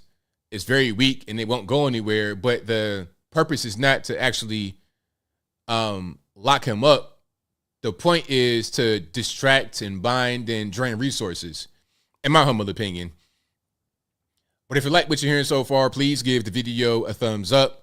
Like the video, share the video, do all that good stuff. That'll help me out tremendously. But yeah, never let anyone tell you that you cheated if you follow the rules. It's like playing it's like playing a card game. You playing Uno, you playing spades, and somebody wanting to fight because you're beating them. It's like, no, don't fight me now. Just play the game better. Play the game better. When it comes to tax time, best believe I'm pulling out every trick in the book. And the key word is in the book. I don't do anything beyond what the law says. TurboTax is my homie. I go to TurboTax. I'm like, okay, what can I get? What can I do? Okay, I can do that and that and that. Talk to a lawyer, talk to a CPA. Hey, what can I do? And you know what? That's part of what Trump is getting in trouble for right now. They're trying to say Trump cheated by talking to lawyers to get legal advice. And the same thing with the lawyers. They got Rudy Giuliani indicted for giving legal advice. What? So if I read books and I'm interpreting law and I say, hey, this law says you could do this, this, and this, and then my client does this, and this, and then I get locked up for that, and he does as well. It's so weird. Oh yeah, I got all that, like taxes and money and stuff like that. I don't play no games. I don't play no games. All right. Now, Harrison Floyd, the thing about Harrison Floyd is one of the 18 or 19 people indicted with Trump who is not currently out on bond, and he's black. The thing about Harrison Floyd is that they said he assaulted an officer before he got locked up. So what happened, from what I'm reading, is that he was hold on. I'm pulling it up right quick. Shout out to Don Luker. What they said was that when he was getting arrested, he kind of like shoulder checked one of the officers, I suppose. Allegedly. That's what I'm reading, but I don't know if that's true or not. Let me just read this right quick from Don Luker. Shout out to my main man, Don Luker. I appreciate you, boss. He posted this. It says, breaking, director of Black Voices for Trump is held in jail without bond. Harrison Floyd becomes first MAGA ally to be booked behind bars in the Georgia election fraud case. These Democrats are really showing us how racist they are. Why the H, they keep a black man. Now, again, I think it's because they allege that he assaulted an officer. I think that's the allegation, but that could be wrong. But that's him right there, Harrison Floyd. All right. So shout out to him. He's still in Fulton County jail without bond. Now, there might have been one more black person that got indicted, a black woman. I think she was a publicist that at one point worked for Kanye. I'll put it up on the screen right quick. Hold on. So here's everybody that got indicted. Is that a priest right there? Really? Is that a priest, a minister? He has a collar? Man, this is crazy. Like, what did he do? Pray too much? Pray that Trump win the election? I mean, what in the world's going on? So that's her right there. That's a black woman right there. Okay. So this is everybody that got indicted. This is all their mugshots. All right. So that's what's going on. Giuliani and Jenna Ellis, all these people getting indicted. It's a mess down there in Fulton County. I think, like I said before, I think Fani Willis wants to, she has higher political aspirations. And that's why she's doing this. And also the whole YSL case. Because she wants to become possibly the president, or not the president, but the governor of Georgia, maybe the vice president of the USA. She has higher political aspirations. Therefore, she got to make a name for herself with these big cases, Trump and YSL and everything else. All right. So yeah, that's crazy. Somebody say he took Trump's confession. Yeah. I mean, it's nuts.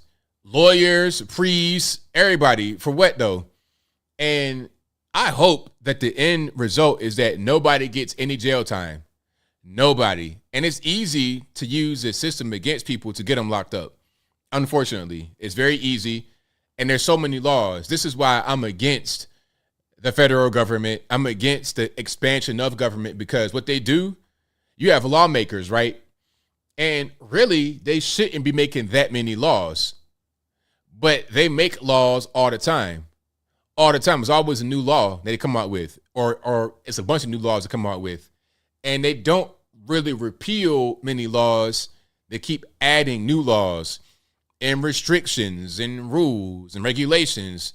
So when Trump was in office, his thing was, okay, if we're going to have a new regulation, let's get rid of 2 old ones.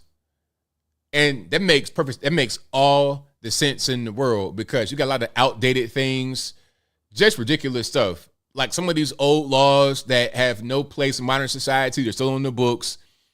It's a mess. And you could get locked up on some of these things. Now, thank goodness they have judges that have a little bit of discretionary power. They say, okay, we're not going to put you in jail for X, Y, and Z. But now you got woke judges who have political aspirations for themselves. They have axes to grind. So you might get locked up when you probably shouldn't be, because of a vindictive judge, bad prosecution, bad circumstances. And that's just what it is, unfortunately.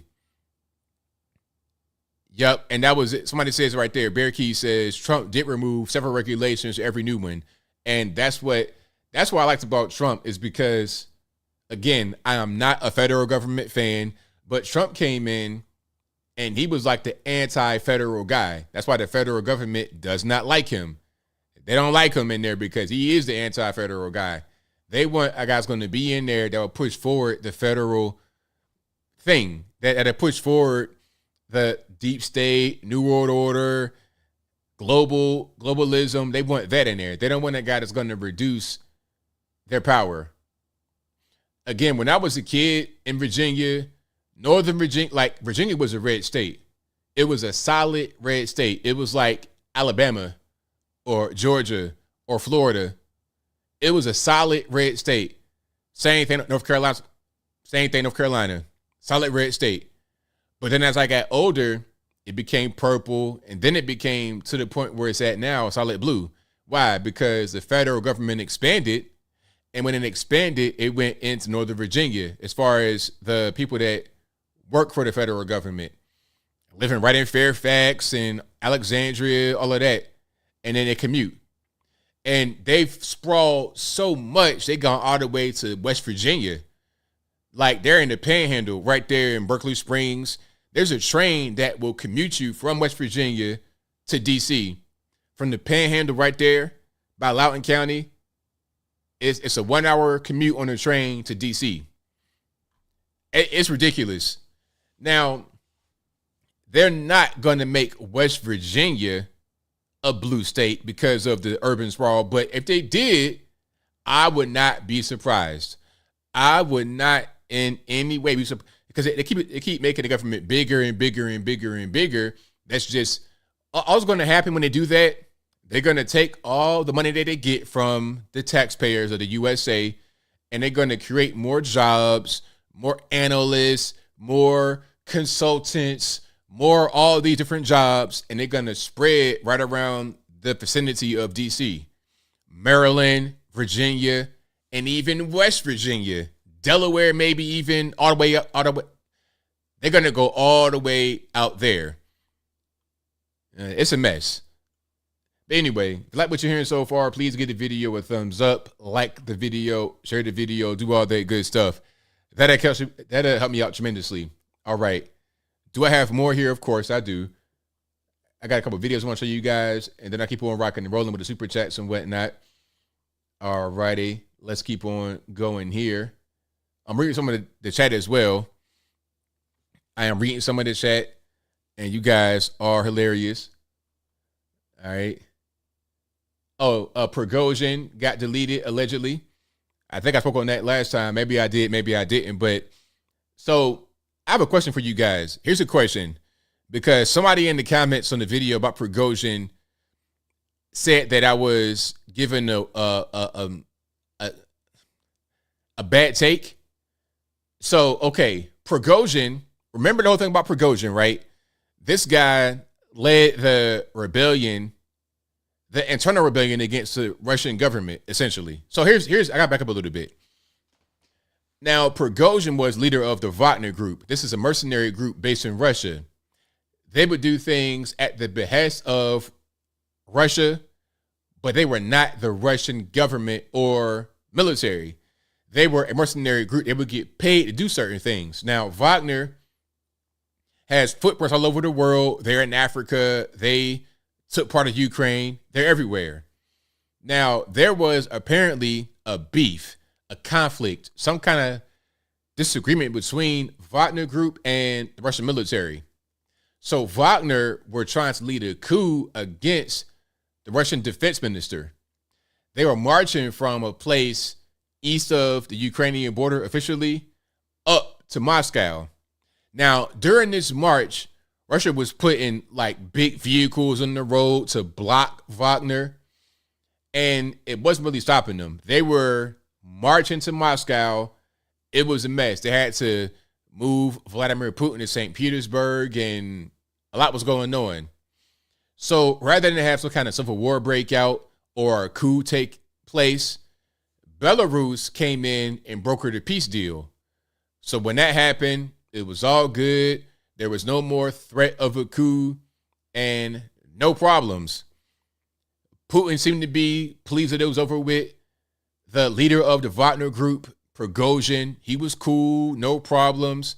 And Prigozhin put out a new video talking about they're going to do more stuff, talking about going to Africa, doing more things in Africa. And then after that, Prigozhin gets on a plane, I believe, going on a domestic Russian flight. It might have been Moscow, St. Petersburg, something like that. His plane gets shot down out of the sky. Apparently, he dies with everybody else on board. It was like 10 people on board, 3 crew and the rest passengers. Now, I thought it was pretty obvious that Vladimir Putin did that because, okay, you're leading a coup against me.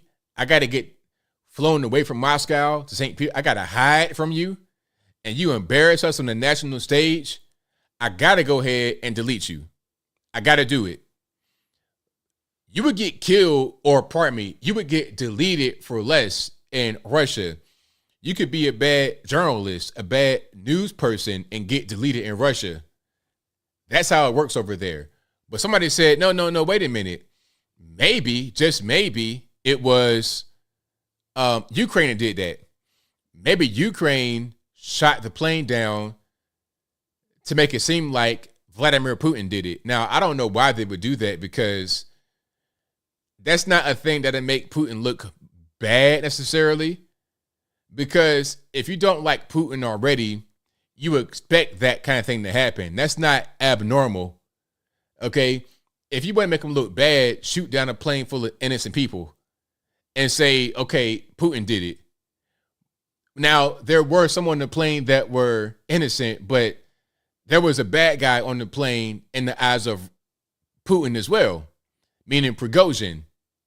A guy that was his former hot dog chef, became a mercenary leader, and then tries and fails a coup, and about 2 months later gets deleted by the Russian Federation. That makes more sense than Ukraine doing it. So here's my question.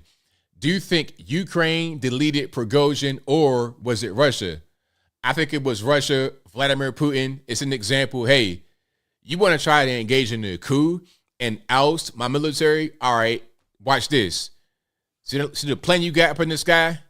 Okay, we're going to shoot that down right now. You're going to die right in the air. That's probably what happened. And again, it got shot down. It wasn't a plane crash. That's a difference.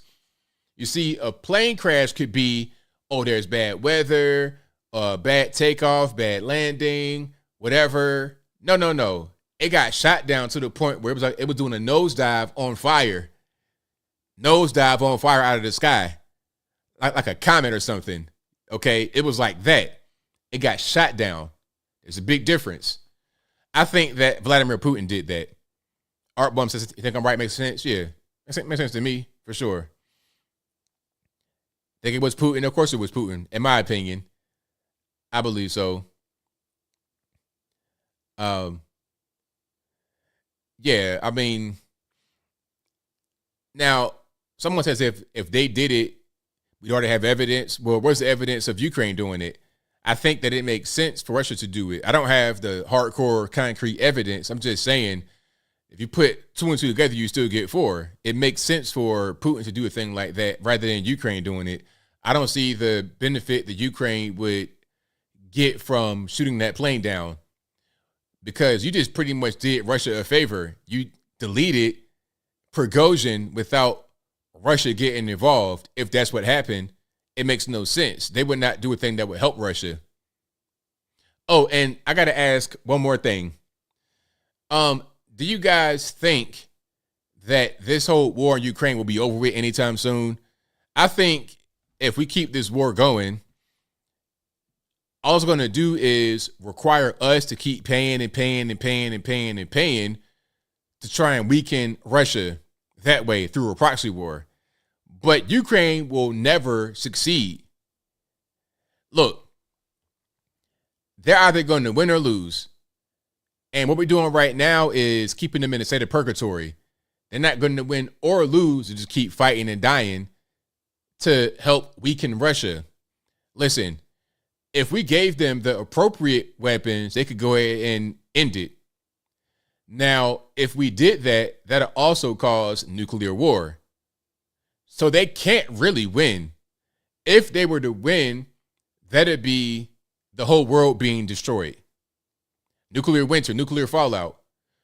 If we gave Ukraine the ultimate weapons, nukes, and they want to strike Russia, it's all over. The world is over with. Can't do that. If we give them heavier equipment to attack Russia, that may also spark nukes to fly. If Russia looking at Ukraine and they see that we gave them ICBMs and like heavier stuff, we got a problem. We got a big problem if they were to strike Moscow from Kiev, Ukraine with American weapons. They should just go ahead and lose and get annexed by Russia, in my opinion. It's the same people. I think they should just go ahead and lose, because if they keep fighting, all they're going to do is die a slow death on the behalf of the West, and they won't help Ukraine. If they win, then the whole world loses after a nuclear war falls out. They can't do anything other than lose and become part of Russia, or just lose and stop trying to become part of NATO. Look, Russia probably wants Ukraine, so there's no threat of Ukraine becoming part of NATO, which means a part of Europe, and that's going to be aggressive toward Russia. If they stop trying to be part of NATO or trying to be influenced by the West, then they can be sovereign. So what are they going to do? I think that it'd be best if they became part of Russia, in my opinion, or Belarus, one of those places. Furthermore, I think they are a corrupt nation. Okay, you saw the whole thing about 10 for the big guy, Biden talking about, we went to Ukraine and said, if you don't get rid of the investigator, you won't get the money. We saw that happen. They're a corrupt place, led by the nose, by the West. You got the guy in there, Voldemort Zelensky, the former dancing clown, dancing in high heels, wearing polo shirts in important meetings. I love me a good polo shirt, but I'm not going to wear that going to the White House talking about, can I get $100 billion? Anyway, I'm getting triggered. But if you like what you're hearing so far, please give the video a thumbs up, like the video, share the video, do all that good stuff. That'll help me out tremendously. And that's the issue right there. Ruya says, war makes money for the greedy, malevolent, and bumptious. Yeah, that money machine is no joke. It is no joke. And at a time like right now, when you get the economy in shambles, they need that money and that war machine. Okay, it's a way to weaken Russia, get a bunch of money. Yeah, that's what's going on. But anyway, super chat's on deck. Then I'm gonna get to the calls. The number to call 434-658-1220. Again, 434-658-1220. Let's go ahead and get this rocking here. Thank you to a student of God who says, promise me you look into Eric July lawsuit crazy. Now, can anybody fill me in? I've been looking at some of that on Twitter, but I've not really read into it. What's going on with that? I might do a video on that, or just further investigate what's happening. Matter of fact, I saw him tweet about something and I just didn't read the whole thing. So I'm going to get into that and check it out. All right. Is Arthur suing him? Like, what's going on? I'm going to read that and give you my opinions after I figure out what's going on. All right. Shout out to F Ranger Xbox, who says Chinese bioweapons lab was being run in California, genetic modded mice to carry C-19. Thank you to Pat Sav, who says ABL isn't another rule that you are not have been previously impeached. Nah, that's not. Nah, I don't think so, because that's not how that would work. Impeachment is a trial. It's just like a civilian trial, but just not the same. So nah, that's not part of it. Again, there's only 3 requirements. I named them. That's it. There's nothing else. You can be locked up in prison and still become the president. So if you were to become impeached and you lost the impeachment, it wouldn't make a difference. It'd be the equivalent of you being locked up in the federal penitentiary. All right. Shout out to Bridget, who says Full Metal Jacket and Clockwork Orange. Thank you to number one to you, who says Trump spoke at World Economic Foundation Federation in 2018 and 2020. Look up his speeches. F Ranger Xbox says Joe Biden started taxing Social Security. Thank you to Scripture Shores, who says on set emoji. Appreciate you for that. Thank you to Bobcat MIT, who says Jayville manifesto's already released. Where is the one from Nashville shooter? A great question. Bill Lee, come on. Where is manifesto? Well, they have the manifesto, but for some reason it's not been released. I don't understand why. Well, you know what? My assumption, my idea is that in the manifesto, the shooter will accuse the school of some kind of inappropriate conduct with the kids. That's probably what's going to go on. That's probably it, because I can't think of any other reason why we can't see the manifesto. I don't understand. You can do some retractions and or not some redactions, black out certain parts you don't want to show, addresses or whatever. Okay, but we need to see the manifesto. I mean, come on. Thank you to Chili Chill, who says telling homosexuals it's okay to do whatever it needs to stop. We need to start adding as long as it's legal, because they're after the kids way too passionately. Well, my thing about people that's gay, you can't stop adults from doing what they want to do. How can I stop that? You know, the thing is, kids shouldn't be involved. And kids shouldn't be involved with heterosexual behavior. No sexual behavior should be happening with children. So I can't say that it's okay for people to be straight but not to be gay. As long as you're an adult, you do what you do. Leave the kids out of any kind of sexual activity, period. Point blank. No questions about it. Okay? That should be what we all agree on as a society, to leave the kids alone. Let them be children. But if you're an adult, you do what you do. And I've long since learned trying to police adults and their sexual activity ain't going to work. As long as people consent, they're going to do whatever they're going to do. And a lot of times, I'm not saying you, but a lot of times the most virulent anti-gay be the most, they do the most behind closed doors. I've seen it with my own two eyes. Not literally, but you understand what I'm saying. I've seen guys that would be like, the most super anti-gay will be the gayest of all. And it's always like that. It always, never fails. So again, my thing is, if you're an adult, I'm not judging you, do what you do. Leave the kids alone, period, whether you gay or straight or whatever you identify as. Now, can we just agree on that? I think anybody who is not into abusing children would agree with that. Thank you to Rebel Without a Reason, who says, we need them, your mama shirts.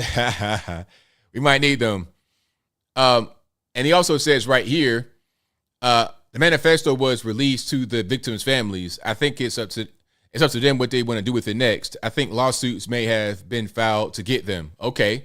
Well, there you go. There you have it.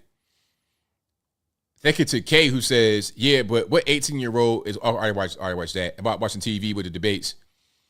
Kay says, yeah, but what 18-year-old is watching TV? I'm old AF and haven't watched TV for over a decade.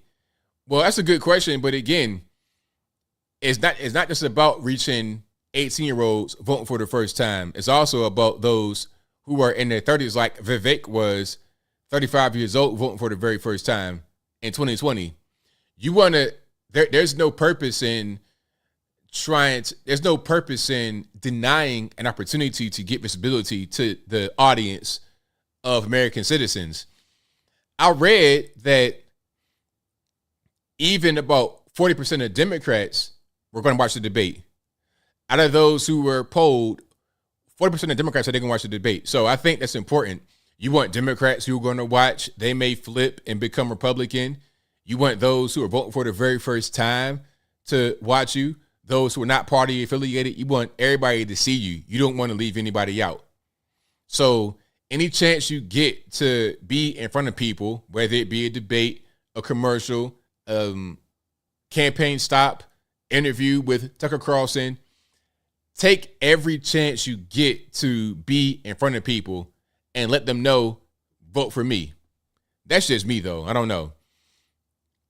Thank you to Salty One Kenobi, who says, Sir, bling. Love your show, ABL. Thank you for that. I appreciate you. Shout out to No Quite Guilt, who says, ABL, keep rocking it for conservatism. I appreciate you. Thank you for that. Thank you to Michael Guest, who says, they would never put Joe Biden on trial. They would declare him mentally incompetent to stand trial. You know what? That could be what they do.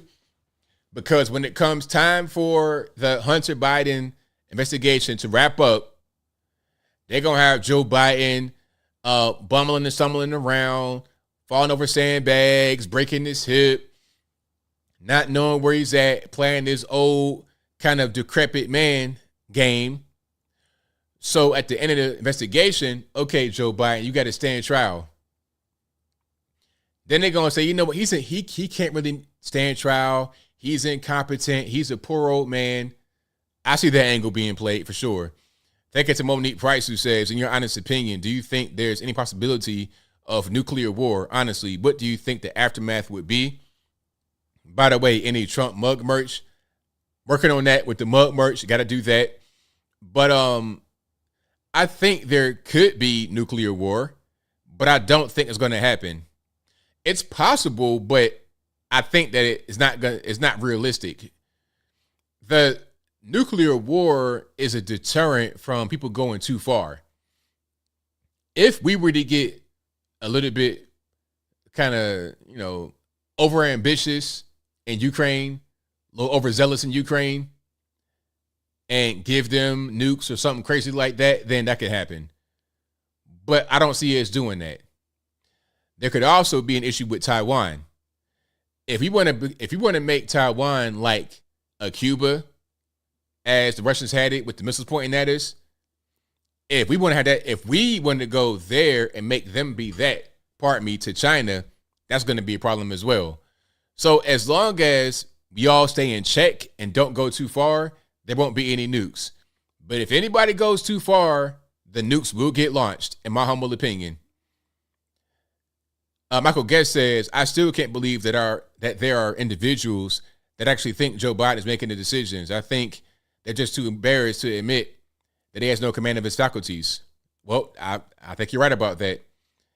And I think that's pretty much it for Super Chats. If you like what you're hearing so far, please give the video a thumbs up, like the video, share the video, do all that good stuff. That'll help me out tremendously. Let's get to the calls. Numbers right there. Advantage now, but as always in the description box, 434-658-1220. Again, 434-658-1220. Do not be afraid to call. And if you want to get in through email, as always, that in the description box. You can call me through video and voice and be right there, bottom left-hand corner of the screen. Let me go ahead and get rocking and rolling. Again, the number to call, 434-658-1220. Let's go ahead and get rocking. Let me get my sound together. 918, you're on the line. Who am I speaking to? Hey, what's up, baby? It's JB Scotch from Oklahoma. How you doing, buddy? It's all good, man. What's happening? Hey, not a lot, man. Hey, great show as always. I got maybe a couple things to talk about real quick. One of them is a story I don't think you've really covered too much yet, or have covered, or hardly anyone has. Oprah Winfrey, Barack Obama, Tom Hanks, and lots of other, high-profile celebrities. They've been buying a lot of land up in Maui for some reason. And there's a lot I can get into about this story. It's, you might call it a tinfoil hat story, but it's really not. But yeah, you should do a little research on that and see what's going on, because Oprah is buying like hundreds and hundreds of acres of land in Maui.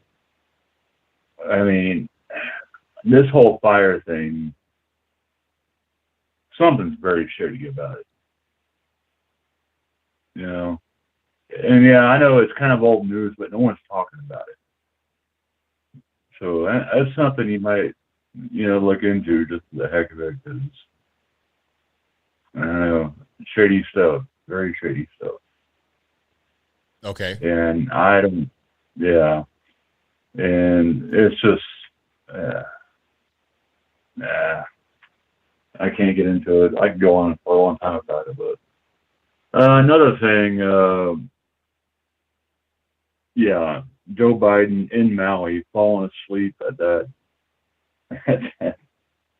memorial. I mean, good Lord. I mean, I'll tell you what else there's already talks about is the return of COVID 2.0 next year. I mean, they're already gearing up for that. It's going to be another way to just screw up the next election. Yeah, get ready for Joe Biden to go back and hiding into the basement. It's probably going to happen again. Yeah, But I mean, he may do that, but I'm gonna just live my life like normal. yeah, so am I, man. Exactly. I'm not wearing masks. I'm not doing any of this crap. I didn't do it the first time, and I was perfectly fine.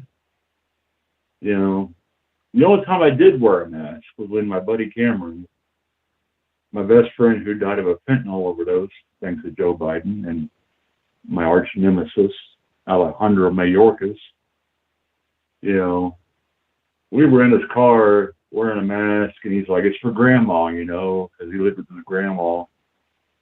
Like, Cameron, we look like idiots, two grown men wearing a mask in a car. And, that was the only time I ever wore one. And when I got home, that's when I felt sick. That's when I was like having like coughing and everything. I'm like, you can't go, you can't breathe in that dang thing. Right. Those are for doctors who are doing surgery. They're not for like everyday use. But anyway, I'll leave it at that, man. Still waiting for your mugshot shirt, man. I'm ready as soon as it's up. I want to be one of the first to get one. Right on, man. All right, love you, dude. Love the community, and just keep it up, buddy, man. Congrats on being a YouTube star now. Thank you for the call, man. Appreciate you. All right, later, dude. All righty. Let's keep on rocking and rolling here. Shout out to my man for the call. Let's go 585 on the line. Who am I speaking to? How are you? I'm Luke.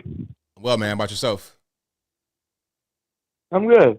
I just wanted to so I've been watching your channel for about 3 years, since I was 14 years old. I'm now 17, but I just wanted to say thank you. I mean, you gave me a new perspective, and just because I say my family was just like a conservative family, but like I was just like in school. I mean, I was just being like indoctrinated and just like learning all this crazy stuff, and just like I became like a liberal and just kind of like all this stuff, and then like it was like during like 2020 stuff and like the COVID stuff, and like I was just online, and like I just like kind of after the George Floyd, I just like started seeing your videos, and I was like obviously I was seeing things on social media, like people were posting from my school, and I was like, what? And but then I saw what you're saying, and you and like other people, and I was like, oh wow. So and it really just changed my opinion. I mean, it's crazy, like 3 years, and just like like your video just really helped me just like get a fresh perspective, and I just want to say thank you for that.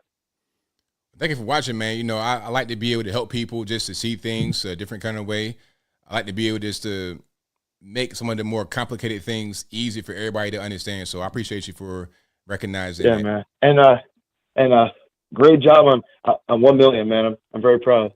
Thank you, man. I appreciate that. Yeah. Goodbye. All right, now. All right, shout out to my man for the call. I appreciate that. Shout out to the young people watching. I really, really like that. That's always a good thing. I was just saying that right there. People that are very young who are going to vote for the first time, you want to actually have a debate, because sometimes they are going to watch, they are going to listen. So shout out to my man for watching. I really, really appreciate him. 808, you're on the line. Who am I speaking to? ABL, what's up, brother? It's your boy. Hey, I called in a bunch of times. Listen, I just wanted to to be real quick and to the point. I live in Hawaii. I don't live in Maui. Maui is not old news. There is another fire right now burning in Maui. Anybody can go, if you go to the YouTube channel, Hawaii Real Estate. Yeah, I know Hawaii Real Estate. The guy had no intention on covering what was happening in Maui. He's had a channel for years. It's the most honest and truthful channel. He's exposing everything. There is a fire burning again right now in Maui, a couple hundred yards from where most of the survivors are staying in hotels. Everybody needs to stop with all the conspiracy theory, with space lasers, with this, with that. They're trying to make people confused so that the story about what really happened gets swept under the rug and everybody looks crazy, just like they do at everything. They did it with the election. They did it with people dying from the COVID shots. Stop putting out misinformation of our own to make us all look crazy. There's no space lasers. There's no this. There's no that. Oprah's had property there for years. Steven Tyler's had property there for years. Obama's been coming to Hawaii since before I even lived in Hawaii, and I've been here going on 11 years now. It's conspiracy. Anybody think about arson? Anybody think about last year, 3 people were arrested for arson? So behind the fires that happened this month could have taken place last year. Maybe it was just a misfire. The governor was off the island when the fires happened. All the emergency management people were here on Oahu at a meeting when the fires happened. You got to look deeper and stop spreading misinformation. Maui's not old news. There's a fire burning right now, today. Pay attention. Thank you for the call, man. I appreciate you. Appreciate you, brother. Stay safe, everybody. Hey, Trump 2024. Yes, indeed. Absolutely. All right, brother. All right, now. Later. Shout out to the caller. And that was an amazing call. That was great. And I wanted, in my videos about the fire in Hawaii and Maui, I wanted to be clear that it wasn't about some kind of space laser or nothing like that. It was about more natural conditions and also some mismanagement. It's like the same thing that happened in California with the wildfires or similar. They're not cleaning up the grasses, some of the dry land, it's drought conditions, and it could have been arson. One thing about arsonists, sometimes it's an inside job. I heard stories, my dad told me, because he was a firefighter, obviously, and he would tell me about these firebugs. And it was a firefighter one time that was setting fires. So the firefighter would set fires, and then he would be like, I don't know how he was doing it. I don't know if he was off duty or what, because if you are at the station, you're there 24 hours. You can't just leave the station and then come back and, get on the truck. I don't know how he was doing it, but it was a firefighter setting fires. So if the response team was on a different island and you have this fire that breaks out, could have been set by an arsonist that's a firefighter. And if you're a firefighter, a professional dealing with fires, you're able to conceal the tracks of accelerants or whatnot that they're going to look to for arsonists. If you're looking for arson, you're going to find accelerants like a gas can, or like if you just put gas in the line and spark it, that's going to be obvious. But some things you can conceal. So that is a more realistic angle. Or the power lines came down, they're hot, and they spark the grass, which was unkept. There's more natural reasons, not, a space laser in the sky that shot down and just hit the island. So shout out to the caller. 781, you're on the line. Who am I speaking to? 781, hello? Oh, hello. Hey, this is Jason in Boston, right? Sorry, I got a heavy Boston accent, but I just wanted to make a couple quick points really fast, right? So the Trump interview on with Tucker, I thought the little exchange there with Epstein when his name was brought up was a little weird. It was kind of like ended abruptly, and Trump tried to put it all on bar, and it was just weird. Like Trump probably, I thought, could have been a little bit more like, just laser focused on calling it out as how bad it was. And it really just kind of like fanned out and just turned back into election interference or some other pretty much what we're used to Trump talking about these days. I thought that was a little weird to me, was that exchange. I don't think Trump was defending him or what happened, but I thought a lot more should have been talked about what happened in that jail cell with Epstein, right? So that's that, right? And so I just want to make another point. If you notice, a lot of these politicians, the older they get, like, I'm going to mention a few, right? So you got like Joe Biden. You know, I live in Boston, right? So our representative is Stevie Lynch, Mitch McConnell, the Jerry Nadler. The older they get, they get older and they start looking like Orville Redenbacher, like they're taking estrogen. They almost look like they're turning into a woman. It's like, it's the weirdest thing. It's like, it's time for them to go, like, check out, you know? And it's, you know, that's what I'm seeing these days. And, you know, we need new blood in there and, you know, fresh perspectives. I like Vivek. He's a little weird and smiley to me. I didn't like that. And I thought, like, you know, I watched the debate. I watched the Trump interview after, because I just thought it was going to be all like, you know, election fraud, which I believe there definitely was. But the only way the Republicans are going to counter that is they have to get as evil as the Democrats are at election fraud. So it's like, you keep talking about it. Well, do something about it. You know, get as sinister as the Democrats are at the election fraud. You know, or what they're doing. You know, it's all talk and no action with Trump and, you know, the MAGA crowd. Do something about it. You know, get as evil as they are and sinister. So that's pretty much it. So, you know, that's what I wanted to get off my chest this night. I definitely had a couple of beers. Love your show, ABL, and we'll talk later. Thank you for the call. Definitely appreciate you. All right, shout out to the caller. Great call. Really good points that were brought up. Absolutely. Who am I speaking to? 757? Yo, ABL. I'm glad I got through tonight. Yes, indeed, man. What's going on? Yeah, so, I mean, I was calling because, you know, I'll be thinking about, you know, that famous quote from Andrew Breitbart, you know, politics are downstream from culture. Absolutely. And we be missing out on that a lot. And do you know who Eric July is? Are you following the Ripperverse? Yes. All right. Well, yeah, I mean, I didn't, like, a lot, it's a story going on right now. A lot of people, you know, it ain't really being talked about. You know, a lot of conservative outlets aren't talking about it. And, you know, I think you probably want to do a little YouTube video on it tomorrow. But they're trying to, some trollers, some leftist trollers are trying to get him caught up in a copyright lawsuit over his comic book character.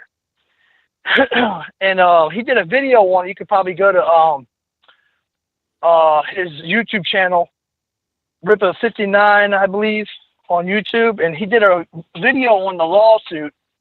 And it's real interesting how the trolls are trying to get them mixed up in this. So, I mean, I think you should check that video out and maybe do a video on it. You know, but I just want to tell everybody, man, that we need to support, you know, Ripperverse, because, you know, the Democrats, they gatekeep Hollywood. You can't be conservative and be in Hollywood. And when it comes to the comic books, you can't be conservative and be in the comic book industry. So we've had to create our own, you know, create our own thing. So that's why you got Comicsgate, and that's why you got Eric July right now. I think it's like one of the biggest stories in the culture war for conservatives that just doesn't get enough love. And if anybody's interested, you go to Ripperverse.com and check out his newest campaign. So I show a lot of love for Eric July, you know, because if you go to a comic book store right now, you pick up something that's probably going to be anti-Christian. It's going to be some all the comic book characters are gay now. It's really hard to buy anything from Marvel and DC for your kid if you're a Christian, Right on, absolutely. So I just want to hear your thoughts on that. I would love to see you in a Rip Reverse hat, man. You gotta, politics is downstream from culture, man. We gotta represent, dude. Yeah, I gotta check it out and see what's going on. I really don't know all the details, so I'm gonna look into it and see what's happening. We're fighting back though, man, because they're gatekeeping the industry. We don't have anything. We don't have any movies. When it comes to the culture stuff, man, this is why I like Bryson Gray. I rock Bryson Gray a lot. I buy his albums, and I love his music too. So we gotta represent our stuff. We're conservative. We know what's going on in the politics and in the world. We're not normies just walking around out here. But putting a Trump sticker on our car, we're not bringing anybody into our sphere of influence. We gotta be rocking, Rip Reverse or Bryson Gray. We gotta be influencing people that way. That's how I feel. That's why I rock. That's why I be rocking, Bryson Gray or Rip Reverse or something, because I can, it's way easier to bring somebody into your sphere of influence rocking that stuff than coming at them the other angle, Right on, man. Well, thank you for your call. I definitely appreciate you. All right, man. God bless you, Anthony. Later. Thank you. All right, yeah, I'm gonna check it out. Like I said, I saw some of the things from Eric July on my timeline. I just hadn't read into it and seen what's going on, so I'll check it out and let you guys know what's happening. Let's go to 786 on the line. Who am I speaking to? Mr. Anthony Brian Logan, how are you, sir? I'm well. About yourself? Oh, not too bad. Yeah, but I just want to say is that, if you want to talk about a Biden legacy, I think Biden is leaving something that no other president in American history before has ever left behind. He has now created a class of criminal known as political criminals, basically. Just like you have in communist countries, you had Nazi Germany. Okay. And I think that will be his legacy. Yeah, it's really unfortunate that that's happening, but I think that you're right. Yeah, because I'm telling people when, they talk about bringing indictments and putting Trump in jail, I've warned people, I said, they're not going to stop at Trump. They're gonna go after other people. The debate, even though Trump wasn't there, they would go after those candidates too. And they look at who else they also indicted. You saw the photo of the priest, the Black Voices for Trump leader is indicted. Harrison is his name. Yeah, Harrison Floyd. Yep. Harrison Floyd, and also too now the latest too is I didn't hear anyone bring it up, is now the Justice Department's going after Elon Musk for SpaceX because they're not hiring these migrants that are crossing the border illegally. Apparently, oh boy, that's crazy. They're supposed to. The Justice Department says it's supposed to hire so many of them. Yet it's codified in law that people who work for a program for national security reasons, something work for a company like SpaceX, they have to be U.S. residents at least, if not full citizens.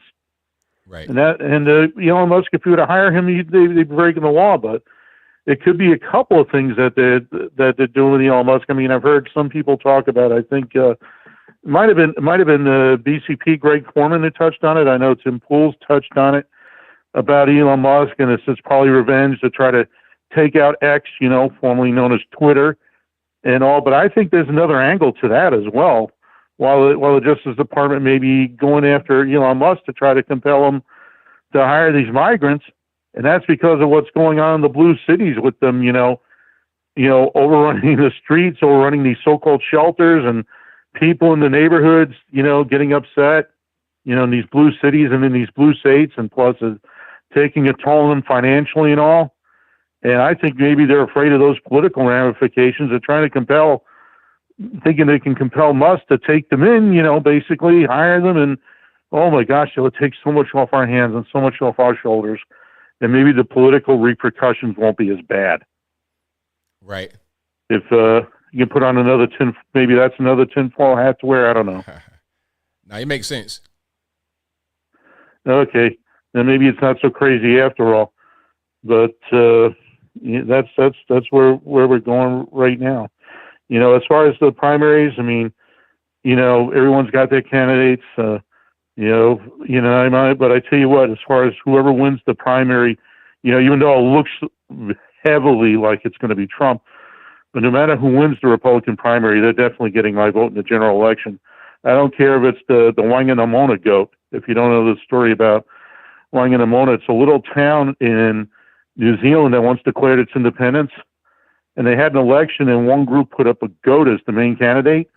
You ready for this? The rumor is that the goat won. The goat won because it got inside the voting office one night and ate a bunch of ballots from the opposition. Hilarious. So I tell you now, if that goat became the Republican nominee, it's getting my vote over Biden. Right. I'll even vote for a Barbie doll, the plastic Barbie doll, not the movie. The actual plastic Barbie doll. Right. If the Republicans nominate that, I'm voting for that over Biden. Absolutely. I'm with you 100%, 1,000%. Yeah, amen to that. Well, at any rate, I know there's probably another 1,000,001 callers after me. Oh, before I forget, congratulations on 1 million subscribers. Thank you. I really appreciate you. And I'm so proud to be one of them. Well, thank you for your support and your call. Definitely appreciate you. Okay. Have a good night now. Same to you. All right. All right. Shout out to the caller. Great call.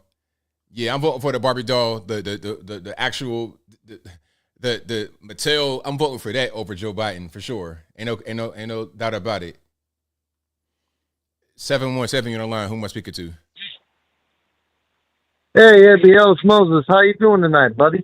I'm well, man. How about yourself? I'm doing great. I'm happy to see that you're finally at 1 million subscribers. It's about time, man. I gotta say one thing though. Congratulations. Thank you. I appreciate it. Yeah, no problem. So there's a situation that we kind of went through over the weekend. I want to give you some context.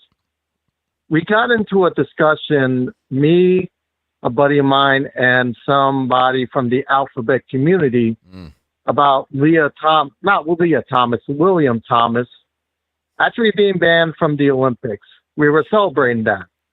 Now, this person from the alphabet community says, oh, as a woman, I don't have a problem with men competing with, trans women competing with actual women because they are actual women. And I'm like, oh my gosh, here we go. So I started stating all these facts about Peyton McNabb, about people like overseas. We had a rugby team with 3 women that got injured because they had a biological man competing with them. I stated all these facts. He had none to say. Now, this buddy of mine also went to a place called Hershey Park, water resort and everything. There was a full-grown man, 6'5", 220 pounds, in a bathing suit, hair on his chest, going into the girls' bathroom. Oh. And he was looking at him like, what in the world is going on here? And he posted that on Facebook. Now, the same person that's on the alphabet community said, oh, there shouldn't be any problem with that. I go, what if this person is a pedo? And then she tried to shut down the conversation, claiming that we're saying that all trans people are pedos. I said there's going to be some people that game the system. That's just human nature. Any system, somebody will game it, whether it's a welfare system or anything like that, someone will game the system. So we started roasting her, making fun of her, and she's saying, oh, you're hurting my feelings. It's like, what about the girl's feelings when a biological man enters into a woman's private space? Have you ever thought about that? And you know what's the funniest part? She said that she claims that she was a man. But the last time we talked, you said he was a woman. Jesus Christ. Like, what in the world are you talking about? It's crazy. It's totally crazy. And these people, I don't know. I don't understand what it is. I think it's just like they just want to stick up for their community, I suppose. And then also they don't have to face any kind of issues from this ideology hurting them. Like, they're not going to be in college sports and have to do with a man defeating them or being in the locker room with them and they're not comfortable. They don't have to experience it, so to them it's not really a big deal. But then the moment it impacts them negatively, they'll change, in my opinion. Yeah, and then that's what's going to have to happen. Like, all these people are going to have that rude awakening when they experience something like that. Whether it's, you know, I'm be honest, I'm hesitant because the pedos, you know, they're going to hide behind this, you know, movement in order to get into kids or little girls' spaces, and that's something I'm afraid of. Like, if I see a man in a bathing suit, I don't care if he's 6'5", 220 pounds, I'll grab you by the hair and knock you in the head before you enter into a girl's bathroom. But we got to really start engaging with these people. We got to start, I hate to say it, but shaming these people, because I said to this woman, it's because of people like you that girls are not going to have opportunities in the future. And the internet's forever, so they're going to look towards your name and they're going to see that you're the one that was okay with this. You, people like Megan Rapinoe. So I don't know, man. Like, some people, you're never going to change their mind, but we gotta find a way to, like, stop these people. But the only way to do it is maybe to shame them. Like, I'm sorry, but that's just how I see it. But what do you think?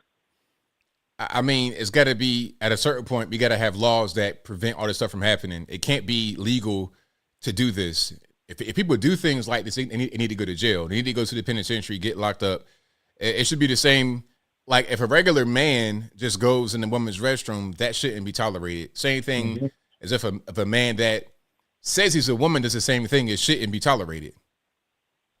Mm-hmm. Yeah, and that's actually something that happened recently. And then I'm going to make this last point and then I'll let you go.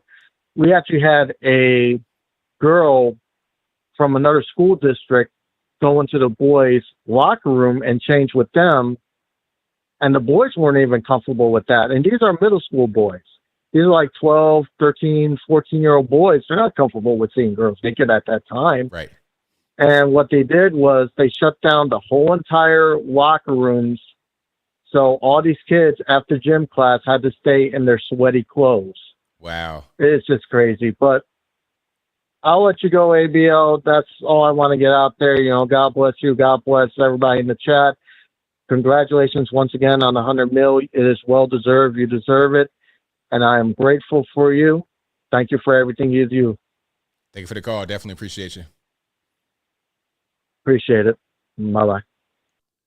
Shout out to the caller. Yeah, it's crazy out here. It's a whole big mess out here. There's a whole lot happening that should not be happening. But shout out to him. Great call. Let's keep on rocking here. 412, you're on the line. Who am I speaking to? What's up? I guess APC. What's up with you, ABL? It's all How good. you doing tonight? It's all good, man. What's happening? I want to congratulate you on your bill, and I felt like I'm submitting a hurt feelings report. Can I submit a hurt feelings report? Go ahead, man. You've hurt my feelings all night talking in my right ear, telling me all the bad stuff going on in the world. You got to make this stop, bro. You got to make it stop. No, so you have a good night. It's only the second time I ever called in. Last time it was when you were trying to figure out the Google Voice because I could Skype or something. Oh, yeah, I remember that. Yeah. Oh, I want to ask you a question though, because you said you're from West Virginia, right? Yeah, born there, raised in Virginia. Okay, so I'm from Philadelphia. Okay. My child's mother is from Pittsburgh, right? Yeah. I've been to West Virginia a handful of times, but every time I'm out there, I'm like, it's so beautiful out here. It seems like everybody got land and stuff. Oh, would you have like any suggestions where we could move to that wouldn't be like super, super crazy? Like, I don't want to end up in like, what do they call them? The sundown town type places? Yeah. Or do they even really exist? Is that like just a myth? I mean, it's not really a thing because it's so small. It's not really a problem. I mean, really, if you live... Yeah, every time I go out there, like, I see people from every shape and color. Yeah, you can see everything out there. Now, you could live, like, right by Pittsburgh and Morgantown. You know about Morgantown, right? Yeah, I know about Morgantown. I know about Weirton and stuff. I was actually in Weirton today, do these like Uber and stuff, and they had me in Weirton earlier. Yeah, Morgantown is cool. Yeah. If I want some country. I want some land. Okay, you want to go out? You want to go out a little bit? Well, you could go pretty much anywhere. Like you know the cities like Charleston, Morgantown, Parkersburg, stuff like that. I never heard. I heard of Charleston. That's like Timcast area or something, right? That's the one on the other side. No. Charleston. Timcast lives in Berkeley Springs. That's on the Panhandle. That's closer to DC. So that's like more close to my area. Sort of. To see it's like a nice little mutual territory. It's not crazy like Pennsylvania with all these crazy laws. Yeah, so closer to Charleston, that's a capital. That's like Canal County. That's like on the river. Okay.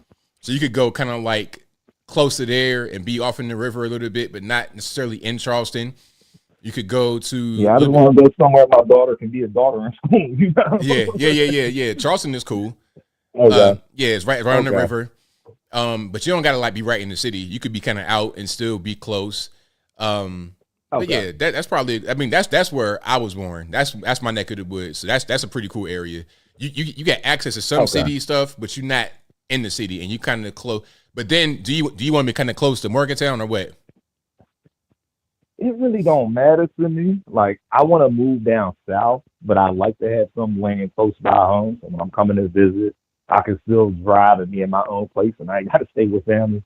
Yeah. You know how people from my area are. They're a little bit loopy sometimes. Right. You could be on the outskirts of Morgantown, or you could go to Charleston. That's kind of far. That's probably about a good 3 hour. Yeah, I don't mind being in Philly as long as the sun's up. Yeah. That's the sun downtown for real. Nah, yeah. I would say really, I would say if you want to have that proximity to Pennsylvania, Morgantown in the outside area, or if you don't really mind that, go deeper in West Virginia, go to Charleston, and that's probably and you're not too far from Charleston. You're not too far from Cincinnati, Ohio, or Columbus, Ohio. So that's probably about That's probably I know that's around where I was at earlier because Weirton is like headed because West Virginia is big. No, Weirton. I keep forgetting because I keep ending up in this part of West Virginia that like 20 minutes here in Ohio. Yeah, Weirton. PA to West Virginia. Weirton is in the real thin part at the top of West, like the little steeple. That's like right. Yeah, it's like 20 minutes from our airport. So yeah. That's like over there. That's where they had that disaster. Actually, remember that disaster they had in East Palestine. That's right there. Air quality out here. Yeah. So you I haven't breathed the same stuff then.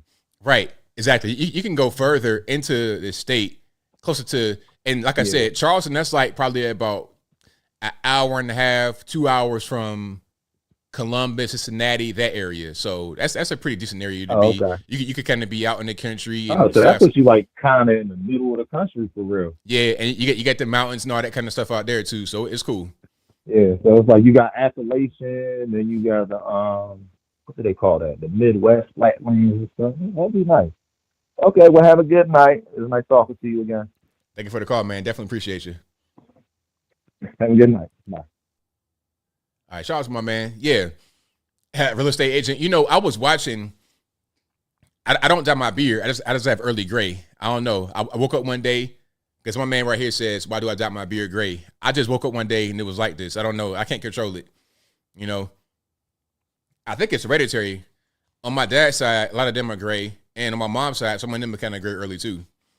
Like I got a cousin that's my same age and got the storm gray streak in her hair. I don't know where it comes from. It's weird. But yeah, real estate. I was watching Nick Johnson, the channel on YouTube, and I watched a lot of his stuff about different places you can live and how places are affected. I would like to do a channel like that, aside from this one, to do something like that where I travel and talk about places to live. Because I've been a lot of places. I've lived different places, different kinds of places. I've lived city, real country, all that kind of stuff. I've lived there, so I kind of understand a little bit about the country more than probably the average person, maybe, perhaps. So I would love to do something like that for sure. All right, let's go to 504, get on the line. Who am I speaking to? Hey, ABL, it's Alien Spaceship. All right, man. What's going on? Okay, first off, I want to congratulate you for reaching 1 million subscribers. Thank you, man. I appreciate it. All right, and I like to, like we tell me about how to do the streams and stuff with OBS. I appreciate that. And also, so one thing I'll say is that with Trump, with Tucker, that was a good interview they were talking about last time. And I think it was interesting how they talked about Epstein. I do think that Epstein was likely killed off. Yeah, probably so. All right. And also another thing is that with Trump's mugshot, that's a very iconic image now, and it's only promoting him and causing people to like him more, and people to like him even more than before and be inspired by him. And I'm also confused about the priest. I don't know what he did wrong either. I no clue. I'm still trying to figure it out. Right. And also, I was talking on my stream last night about the Floyd guy that got arrested. So basically, he was asking questions because they went to his door and they said he was arrested, he was being indicted, and he thought that it was somebody trying to rob him or pull a prank on him or something, and he called the police, and he was like asking questions about it and stuff, and he didn't even know why he was locked up, and also he has no bond, and it's like, where's BLM? Because they always say they're for the black people's rights and stuff, and they're not saying anything about him. Yeah, stuff like that, they don't really care too much about. BLM, right, they only really come around when somebody, a black man dies so they can fundraise. Exactly. And I think the news is also an agent to go and try to incite people to get upset over certain things for political agendas. And I definitely think with the Democrat side, all they're doing is doing stuff for their own political interests and not for the good of the country. That's very obvious. Oh, absolutely. And no question. Right. Yeah, and I think that it's only going to help Trump's cause more. And these people really believe that what they're doing is going to hurt Trump, but it does the opposite. Yeah, I think that people have a different, they're kind of detached from reality. Reality on the ground is much different than what they think. Right.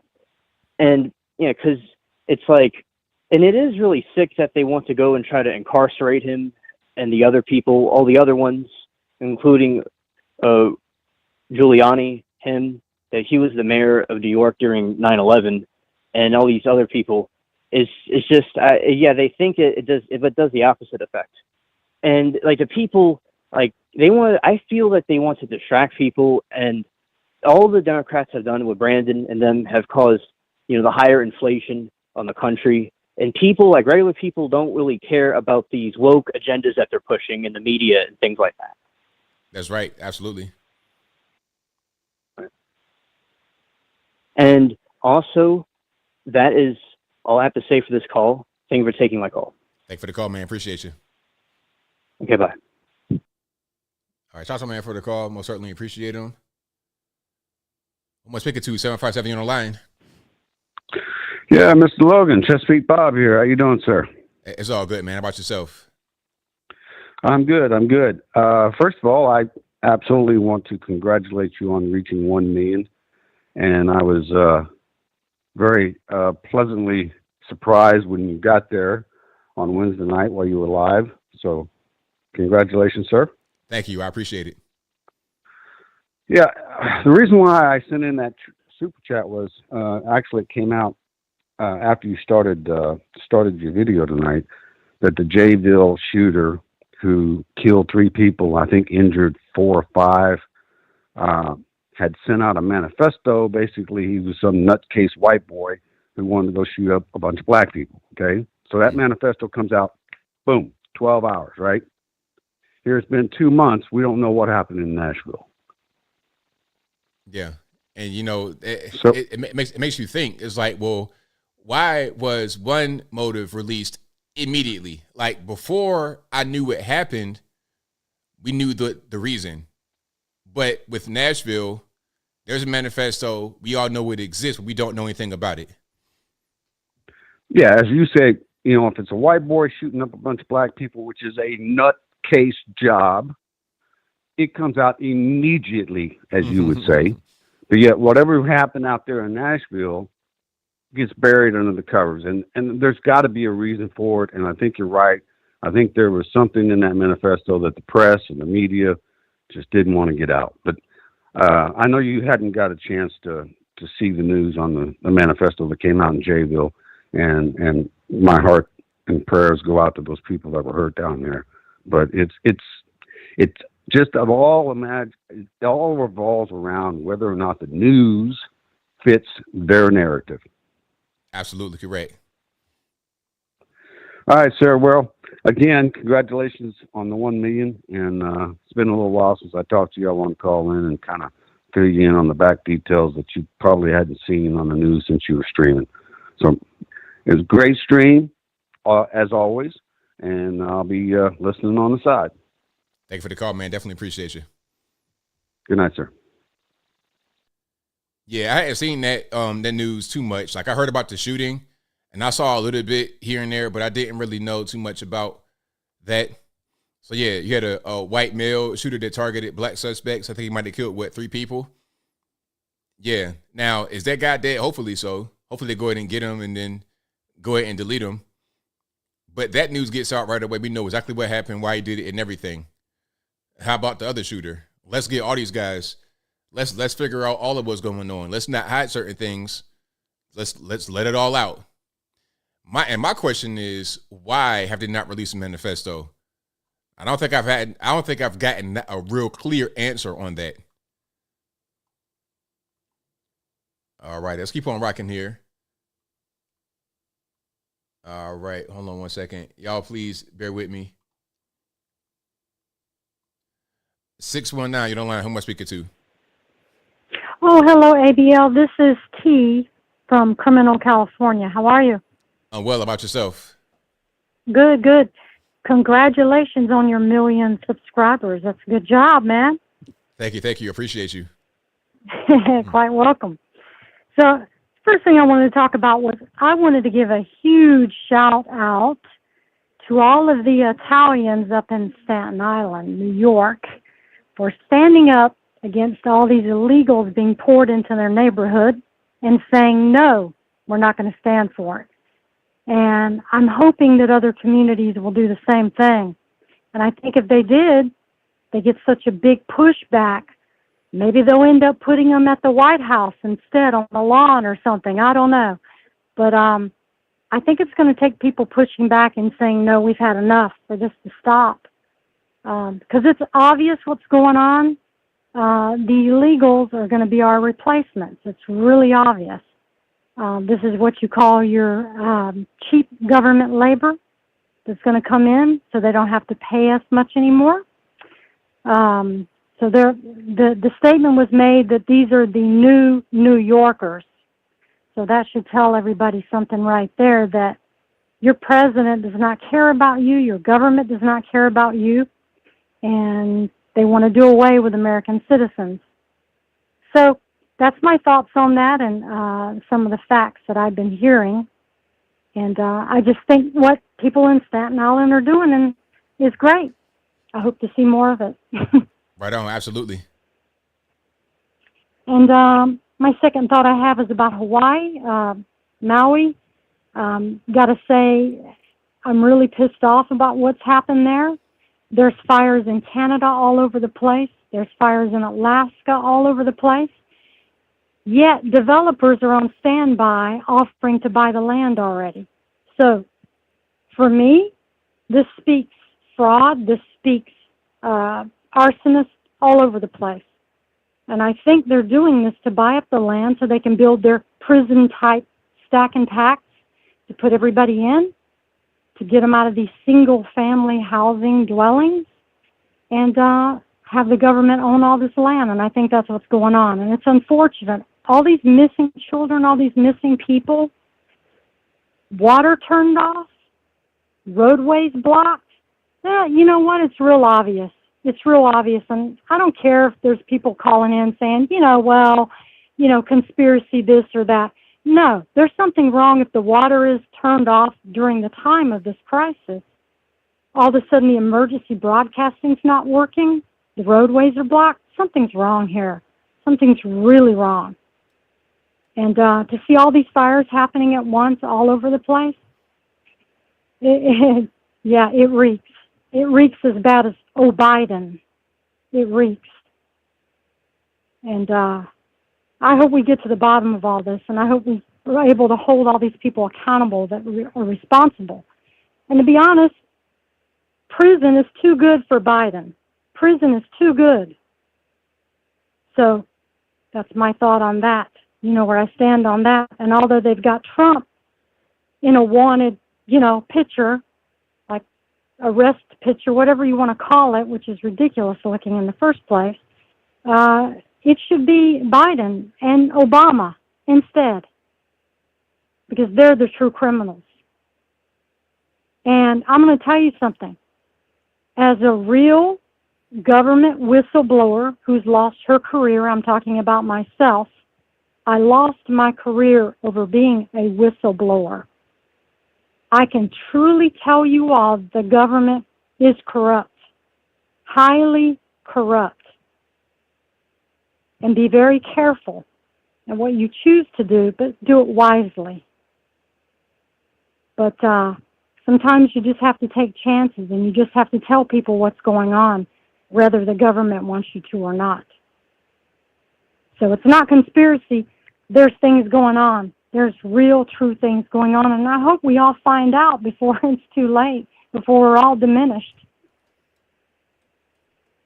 So, this has been I don't know if about any other caller, but for me, I think this has been the most horrible 3.5 years of my entire life, and I'm in my 50s now. I feel like this is the worst president. I didn't think there'd be anybody worse than, say, Johnson when I was a baby, or Carter, who did so horrible for America. I didn't think there'd be anybody worse, but hey, Biden's met the match. I thought Obama was bad. No, Biden's met the match for sure. On another note, past that, I just wanted to ask you, because I know you're from the Virginia area. Have you ever heard of Green Run or Lynn Haven in Virginia Beach? Yes, absolutely. Okay, I used to live in that area. That's why I was asking. I was stationed in Norfolk at one time in the military. Oh. And yeah, I was a military whistleblower too, so that makes it, yeah, that was a lot of fun. Oh, okay. But anyway, yeah, I live there in Virginia Beach, and I really liked it. And cool place. But so now I'm out in the clown world, criminal California. But anyway, everybody stay safe. Keep your eyes and ears open, because they're getting ready to set up that election again with their little mandates and all the masks and all that good stuff. So anyway, everybody stay safe, but do keep your eyes and ears wide open. Thank you for your call. Definitely appreciate you. Thank you, ABL. Have a good one. All right, great call. Yeah, I know all about Green Run, Lynn Haven. I used to work when we had the ad agency. Our office was right there on Lynn Haven, right across from the mall. So if you know about Virginia Beach, we had Lynn Haven Mall right there. We were on International Parkway, right across the street. Yep, I used to always come that way through Farrell Parkway, up Lynn Haven.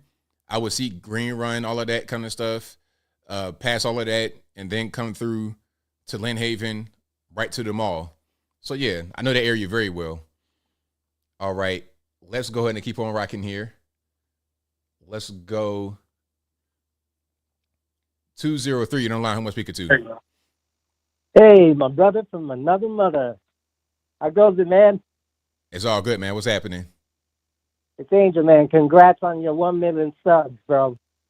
Thank you. Appreciate you. You deserve it. You deserve it. Hopefully we can get you to 2 mil next. Hey, that'd be great. That'd be amazing. So, look, how come you don't like my man Ramaswamy? He gave himself some explanation. I see from the beginning, I saw something that was kind of weird, and then I just keep seeing things that affirm my initial belief. Yeah, that's true. That's true. He's a sweet talker. That's what it is. Oh yeah, he's Obama 2.0. He's very, very well. One thing about Obama that I can't take from him is that he is very, very well spoken. But it's like, you're getting scammed essentially. Yeah. Well, you can tell by the too much smiling. Exactly. So, are you ready to put on your tinfoil hat? All right, let's go for it. What we got? What we got going on? All right, so check it out. I kind of disagree a little bit with that caller in regards to the Maui stuff, but I want to lay down a little groundwork here. Do you know who the chief of police was? No. He was one of the leading coordinators in the 2017 Las Vegas shooting. Oh, yeah, that's right. I did see him. Yeah, I remember that. Yeah, but keep this. Not only is he the chief of police, but he's also the coroner. Coroner? I don't know if I'm correct. Yeah. Okay. Now, how the heck do you accomplish both those jobs? It could be a small department, so you might be able to kind of split tasks, I suppose. I'm not really sure how that works. During a crisis, man, come on. What are the odds? Hey, it's definitely pretty difficult. Right. So I've been checking out videos though of people that were on the ground, and this lady was shook. She was saying that what the media was saying is not at all. Now I'm kind of split. I feel like maybe there are some natural stuff and maybe some arsons, and you get the power lines blowing up and then turning off the waters. But there was a guy who was trying to fly a drone over, and when he flew the drone, he captured some images that were really intriguing. Like you have a bunch of pretty much cars that were toasted, and then sprinkled around them were vehicles that were like literally untouched, like they just came out of a dealership. I was like, that doesn't happen like that, Mm-hmm. I don't know. So I think there's a little bit of truth mixed in with some conspiracy, and as well as with the whole land grab where you have Oprah and all that. It's really odd that you see all these huts and these other houses, smaller houses, all toasted, and then pretty much all the mansions are left untouched. Like either, they were able to supply waters to them, or, could it be something else? So in regards to what that other guy was saying, I was like, yeah, they do have energy weapons. I mean, they were using them during the Iraqi war.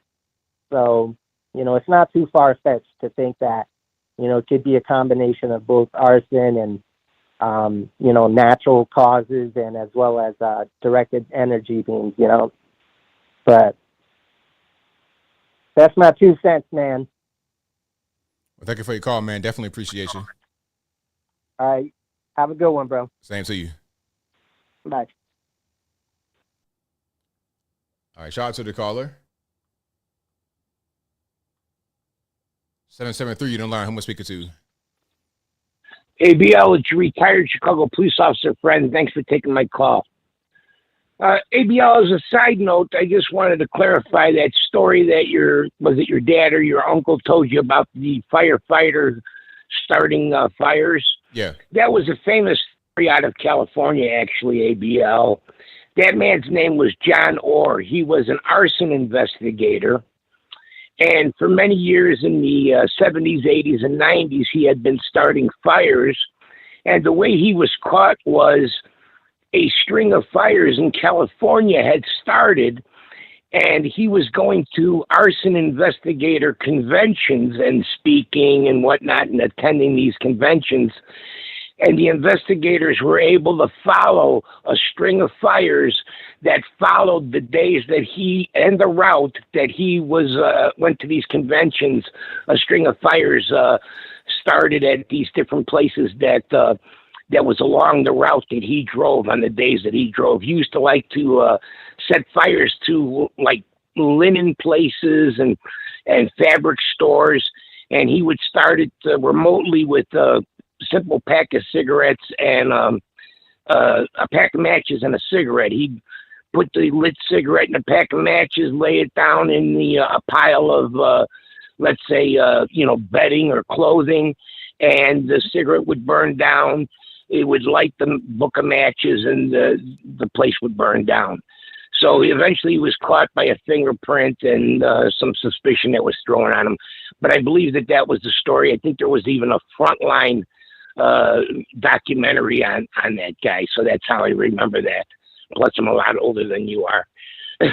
But to my main point here, ABL, in a banana republic, short of shooting and killing your political opponent while he's speaking at a podium, like somewhere in Colombia or someplace like that, short of doing that, you lock up your opponent. You make him a political prisoner, even though you say he's a criminal, and you lock your opponent up. And that's how you get rid of the competition of your opponent.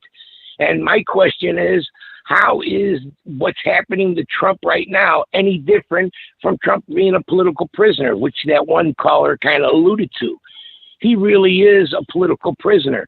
Now, the thing is, on a technicality, once you get into the justice system, you might be able to look and say, well, no, you broke this law. This is, no good. You broke this. That's why we're locking you up. But for the most part, some laws are a gray area.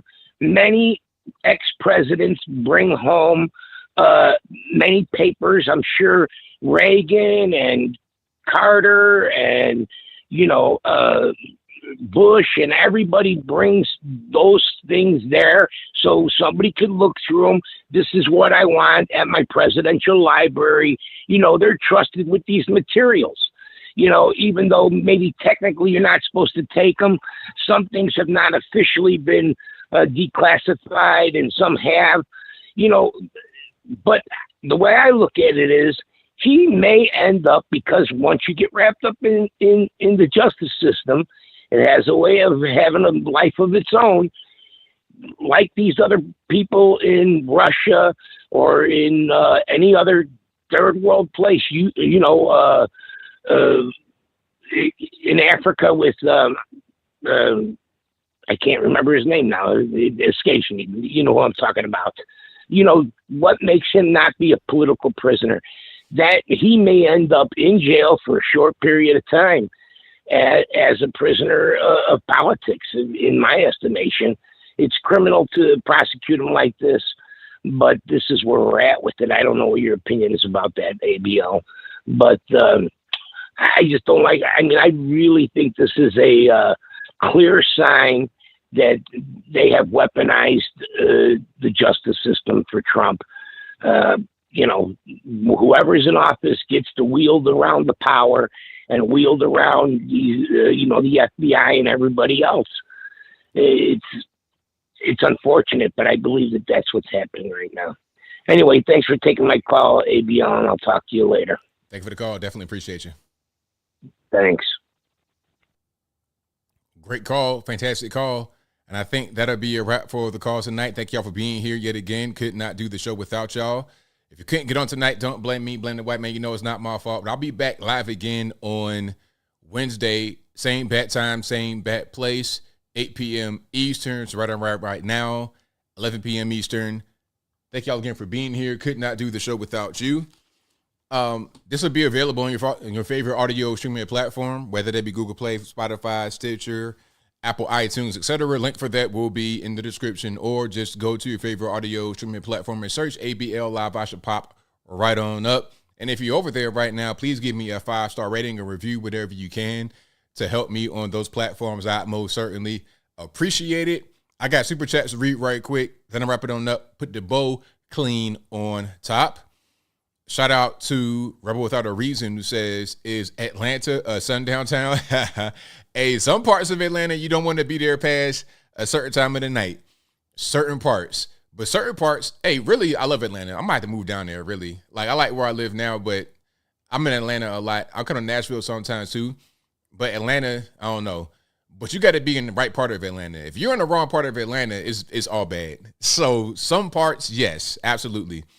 Thank you to Jagular Really, who says, best open chat on the YouTube. Congrats. Thank you for that, man. I definitely appreciate you. Thank you to Zedric's King Sword, who says, just give to some memberships. I appreciate you for that. Thank you to Scott Rogers, who says, I've been following you since 2020. Congrats on your achievement. This is equal to 1 million Iranian rial. Don't spend it all in one place. Well, I thank you for that. Most certainly appreciate you. And thank you to Jim Williams, who says, great caller. Thank you for your support. I most certainly appreciate it. Shout out to all you guys for watching, retweeting, super chatting, whatever you're doing. Thank you to the mods for keeping all the trolls in check. Thank y'all for participating, watching. Could not do the show without you. But I think that'll be a wrap for me. So until next time, y'all be safe. I'm out. And peace.